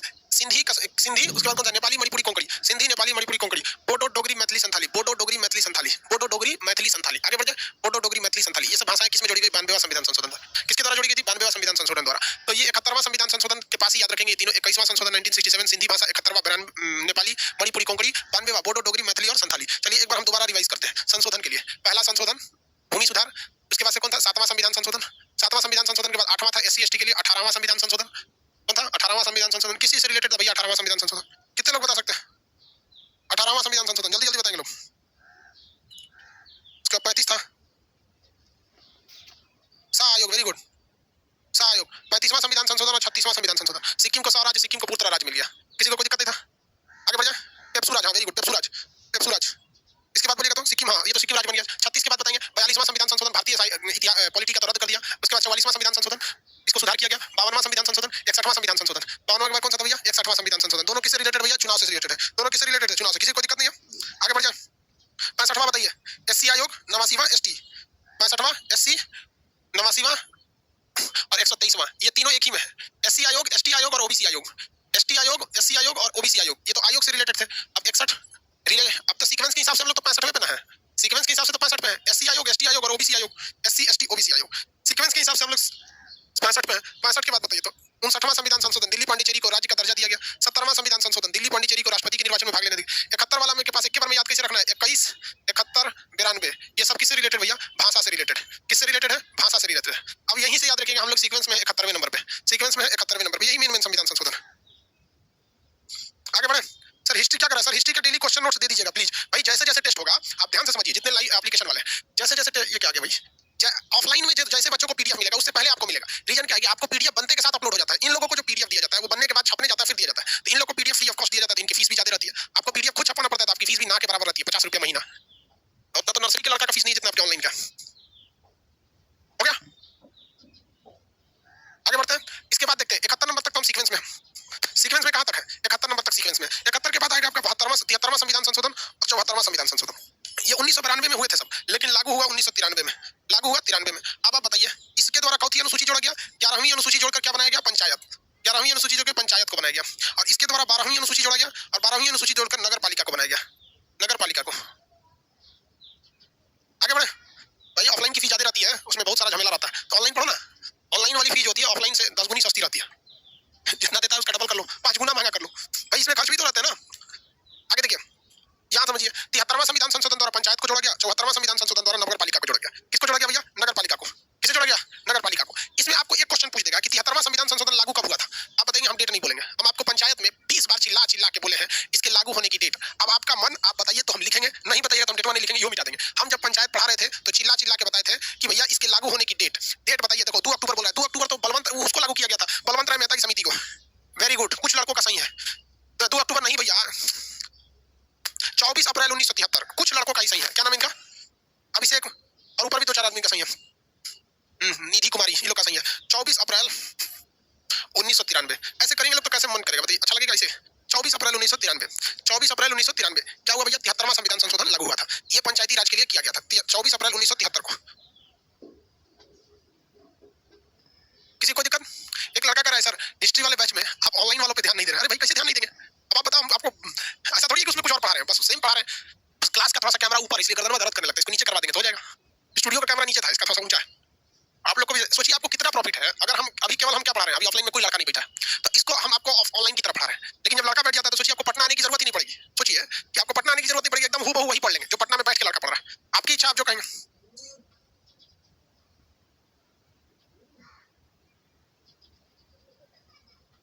किसी को दिक्कत? अब आप बताइए, चलिए हम आप ही से पोल करा लेते हैं। आप एप्लीकेशन वाले लड़कों के लिए एक पोल करा लेते हैं। आप बताएंगे एप्लीकेशन, जितने एप्लीकेशन बैच वाले हैं आपसे एक पोल करा लेते हैं। हाँ हाँ, इतिहास का पीडीएफ आधा काला है, कोई बात नहीं, जब वहां तक पहुंचेंगे तो पूरा दे देंगे, उसको सुधार देंगे। अभी तो बहुत पीछे है जी, जो पीडीएफ काला हुआ है ना बहुत आगे। अभी देखिए, एक है आपके पास ऑप्शन नंबर ए और एक है आपके पास ऑप्शन नंबर बी।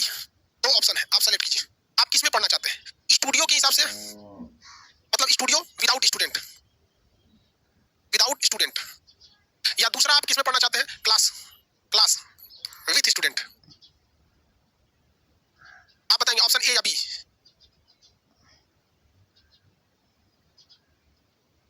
सेवेंटी % का बी है। देखिए यहाँ आएंगे तो एकदम ओरिजिनल क्लास की फीलिंग होगी, और यहाँ रहेंगे तो स्टूडियो की फीलिंग होगी। यहाँ कभी भी क्लास गैप नहीं हो सकता है, यहाँ कभी भी क्लास गैप हो सकता है। आप बताओ भैया, बी ज्यादा किसका है? बी है। 80% पोल बी के लिए। देखो हम इसीलिए कर रहे हैं, हमें क्या मतलब बनता है, लाख लाख लड़का रहता है एप्लीकेशन पे, इस पे तो भैया कितना बैठा सकते हैं एक बार में? 4000 5000, इतना ही बड़ा तो क्लासरूम है। क्लासरूम घुमा के दिखाएंगे आप लोग को।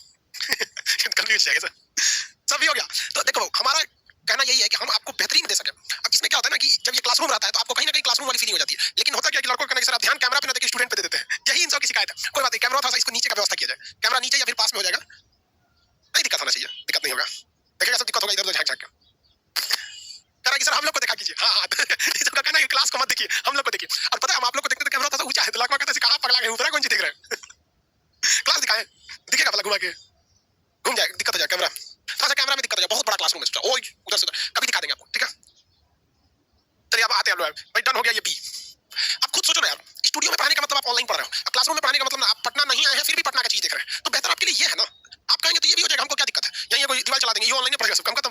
2 मिनट का काम, एक लकड़ी का प्लाई बनाएंगे, घेर देंगे, जा स्टूडियो हो गया। कोई दिक्कत नहीं है हमें, वो भी नहीं करना है, शीशा लगा देना है। शीशा लगा देना, लकड़ी शीशा भी, क्लास में भी है क्लास में नहीं भी है। कह देंगे कोरोना की वजह से लगाएंगे। चलो भैया यहाँ तक समझ में आ गया। 74वां संविधान संशोधन किसके लिए था? नगर पालिका के लिए। 74वां संविधान संशोधन नगर पालिका के लिए था, नगर पालिका के लिए। कोई दिक्कत नहीं ना?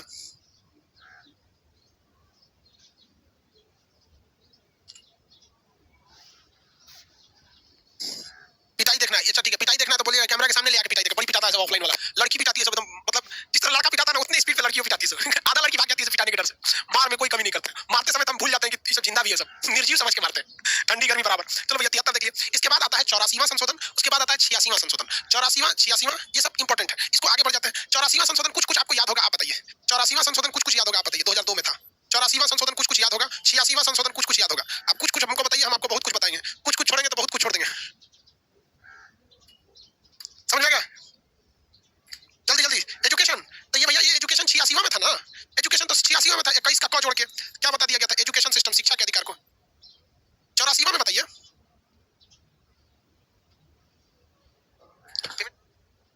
किसका जिसका पेमेंट वाला प्रॉब्लम था सही हो जाएगा, ठीक है? चलिए वेरी गुड। हाँ सीटों की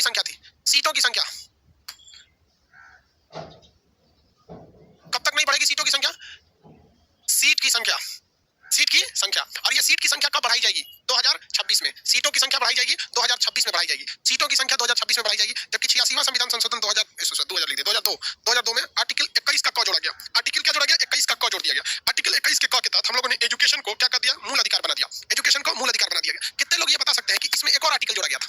कितने लोग बता सकते हैं कि इसमें एक और आर्टिकल जोड़ा गया था? एक जगह और आर्टिकल जोड़ा गया था, बताइए।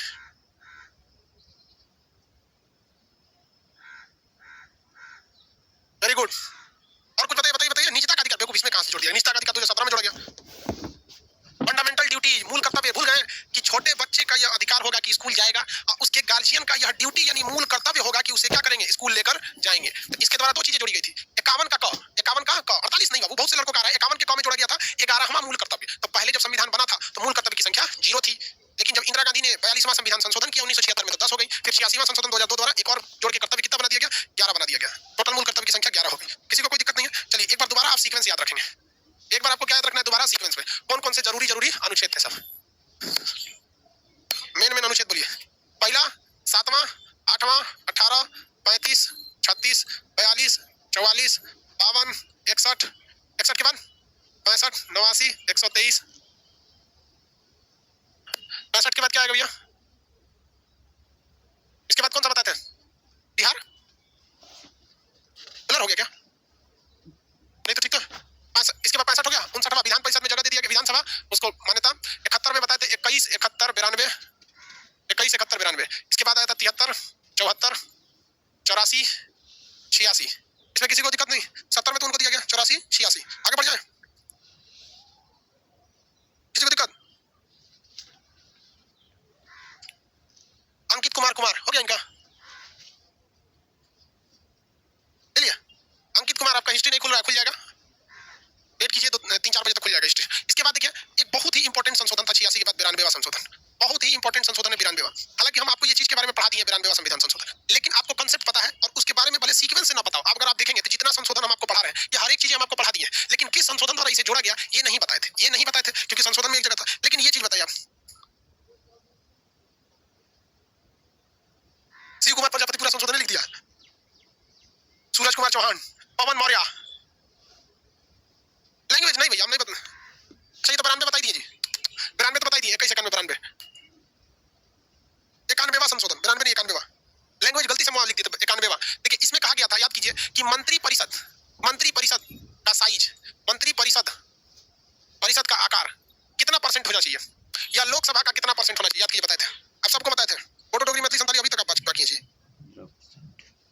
मंत्री परिषद का आकार 115 कितना होना चाहिए भैया? 1/15 में कितना % होना चाहिए? 50%, 15, 15% से अधिक नहीं होना चाहिए, 15% से अधिक नहीं होना चाहिए। 92 तो यहाँ तक गलती से लिख दिया। 91वां संशोधन द्वारा मंत्री परिषद का आकार लोकसभा के कुल आकार का 15% से अधिक नहीं होना चाहिए। मंत्री परिषद का आकार लोकसभा के कुल आकार का 15% से अधिक नहीं होना चाहिए। किसी को कोई दिक्कत तो नहीं है? कोई दिक्कत नहीं तो यहाँ आए जाए, किसी को कोई दिक्कत नहीं? दोबारा हम आपसे सवाल पूछते हैं रैंडमली। सिक्किम को पूर्ण राज्य का दर्जा कब मिला? सिक्किम को पूरी तरह से भारत में कौन से संशोधन द्वारा मिलाया गया था? सिक्किम को पूरी तरह से मिलाया गया था कौन से संशोधन द्वारा? 36वां। Very good, 36वां।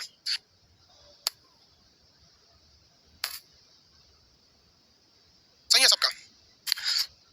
एससी आयोग कौन से संशोधन द्वारा? एससी आयोग कौन से द्वारा और एसटी आयोग किस संशोधन द्वारा? कौन से संशोधन द्वारा एससी आयोग और कौन से संशोधन द्वारा एसटी आयोग?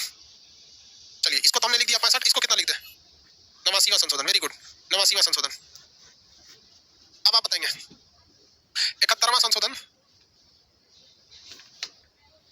1992। भाषा, कितनी भाषा? 3 भाषा। इन तीनों भाषाओं के नाम बताइए जोड़ा गया था। इन तीनों भाषाओं के नाम बताएंगे जो जोड़ा गया था। तीनों ही भाषाओं के नाम बताएंगे जिन्हें जोड़ा गया था। नेपाली, मणिपुरी, कोंकणी। नेपाली, मणिपुरी, कोंकणी। नेपाली, मणिपुरी, कोंकणी। हाँ, इसका शॉर्टकट नमक सही रहेगा। नमक। नेपाली, मणिपुरी, कोंकणी। कोई लड़का ट्रिक बोला क्या? नमक। कोई लड़का ट्रिक बोला? हाँ, नमक। नमक ट्रिक क्या हो गया भैया? नमक।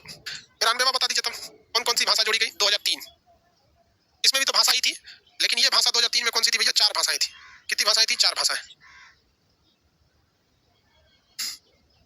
बदमाश, बदमाश। बोडो डोगरी मैथिली संथाली, बोडो डोगरी मैथिली संथाली, बोडो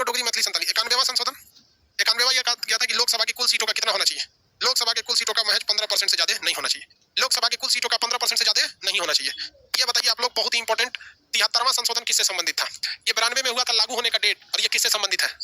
73वां संशोधन लागू होने का डेट और ये किससे संबंधित है? लागू होने का डेट और ये किससे संबंधित है? तो भैया ये पंचायत से संबंधित है। किससे संबंधित है? पंचायत। किससे संबंधित है? पंचायत से संबंधित है। ये हो गया भैया पंचायत से। लागू होने का डेट 24 अप्रैल है, 1993 है। कौन सी अनुसूची थी? तो अनुसूची संख्या थी 11। अनुसूची 11। देखिए, अनुसूची ऐसी चीज होती है जिसमें सुप्रीम कोर्ट जल्दी हस्तक्षेप नहीं कर पाता है। अनुसूची में सुप्रीम कोर्ट हस्तक्षेप नहीं कर पाता है। अनुसूची इसमें क्या सुप्रीम कोर्ट जल्दी हस्तक्षेप करता है? नहीं। शुरुआत में अनुसूची कितनी थी? 8। बाद में कितना हो गया? अभी 12। बाद में कितना हो गया? 12। आप सभी को जानते हैं, सभी अनुसूचियों को जानते हैं। यानी शुरुआत में अनुसूची कितनी थी भैया? 8 अनुसूचियां थी। शुरुआत में अनुसूची 8 थी, लेकिन इसमें कितना जोड़ दिया गया? +4 जोड़ दिया गया। एक जोड़ा गया 9वीं अनुसूची, एक जोड़ा गया 10वीं अनुसूची, एक जोड़ा गया 11वीं अनुसूची, एक जोड़ा गया 12वीं अनुसूची। जब जब जोड़ा गया हम तब तक संशोधन आपको पढ़ा दिए हैं। 9वीं अनुसूची किस संशोधन द्वारा जोड़ा गया? पहला संशोधन, प्रथम पहला संशोधन 1991।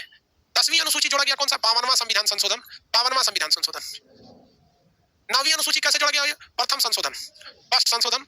कब हुआ भैया फर्स्ट संशोधन? 1991 51। 10वीं अनुसूची 52वां संविधान संशोधन। याद आया कि नहीं आया?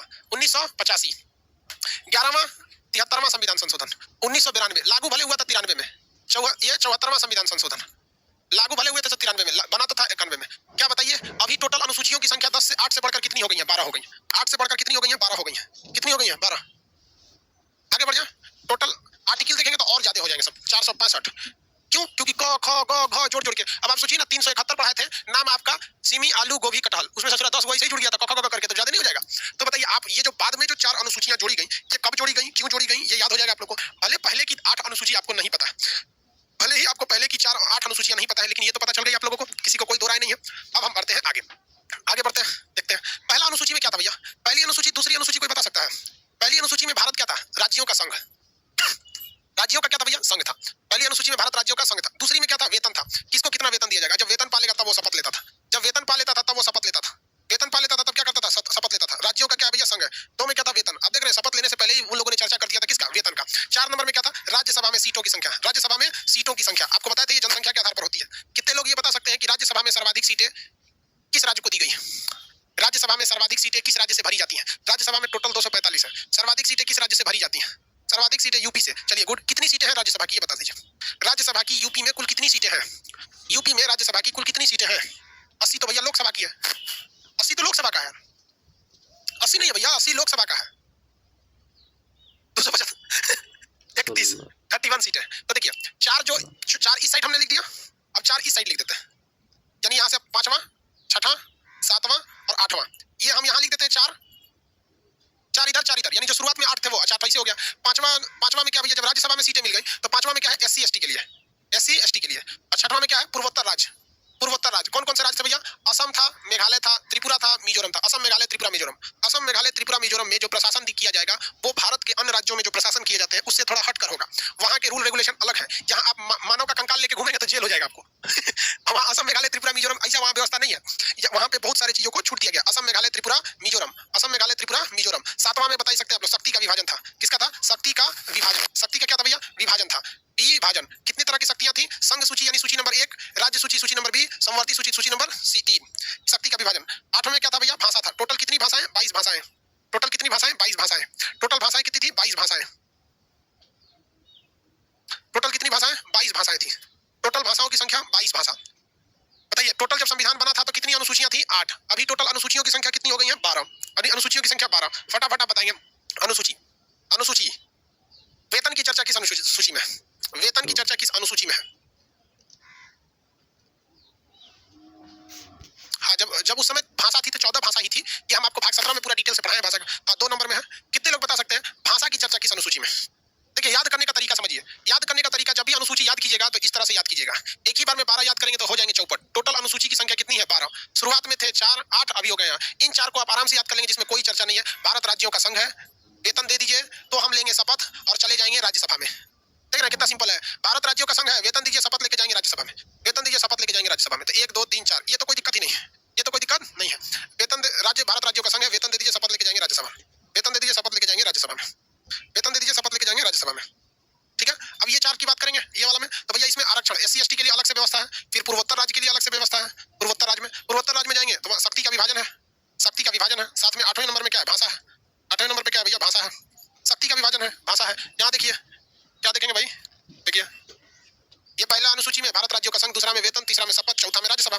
5वां में SC ST, 6वां में पूर्वोत्तर राज्य, 7 में शक्ति का विभाजन, देखिए 7 से 7, 7 से शक्ति का विभाजन, 8वां में भाषा, उस समय 14 भाषा थी, अभी कितनी भाषा है 22। अब ये चार्ट तो आप लोग हाल फिलहाल में हम लोग खुद बना के हैं, इसे संशोधन किए हुए हैं। कौन कौन सा भैया इसमें, तो ये एक है आपका 9वीं अनुसूची, 10वीं, 11वीं और 12वीं, ये तो हम लोगों ने खुद ही डिराइव कर रखा है। 9वीं अनुसूची किस चीज से भैया, भूमि सुधार, भूमि सुधार है।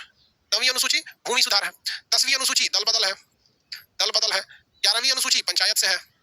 12वीं अनुसूची नगर पालिका से, नगर पालिका से। 12वीं नगर पालिका से। किसी को कोई दिक्कत नहीं है, इतना में किसी को कोई दिक्कत नहीं। चलिए तब संशोधन हम कहां तक आज बताए हैं,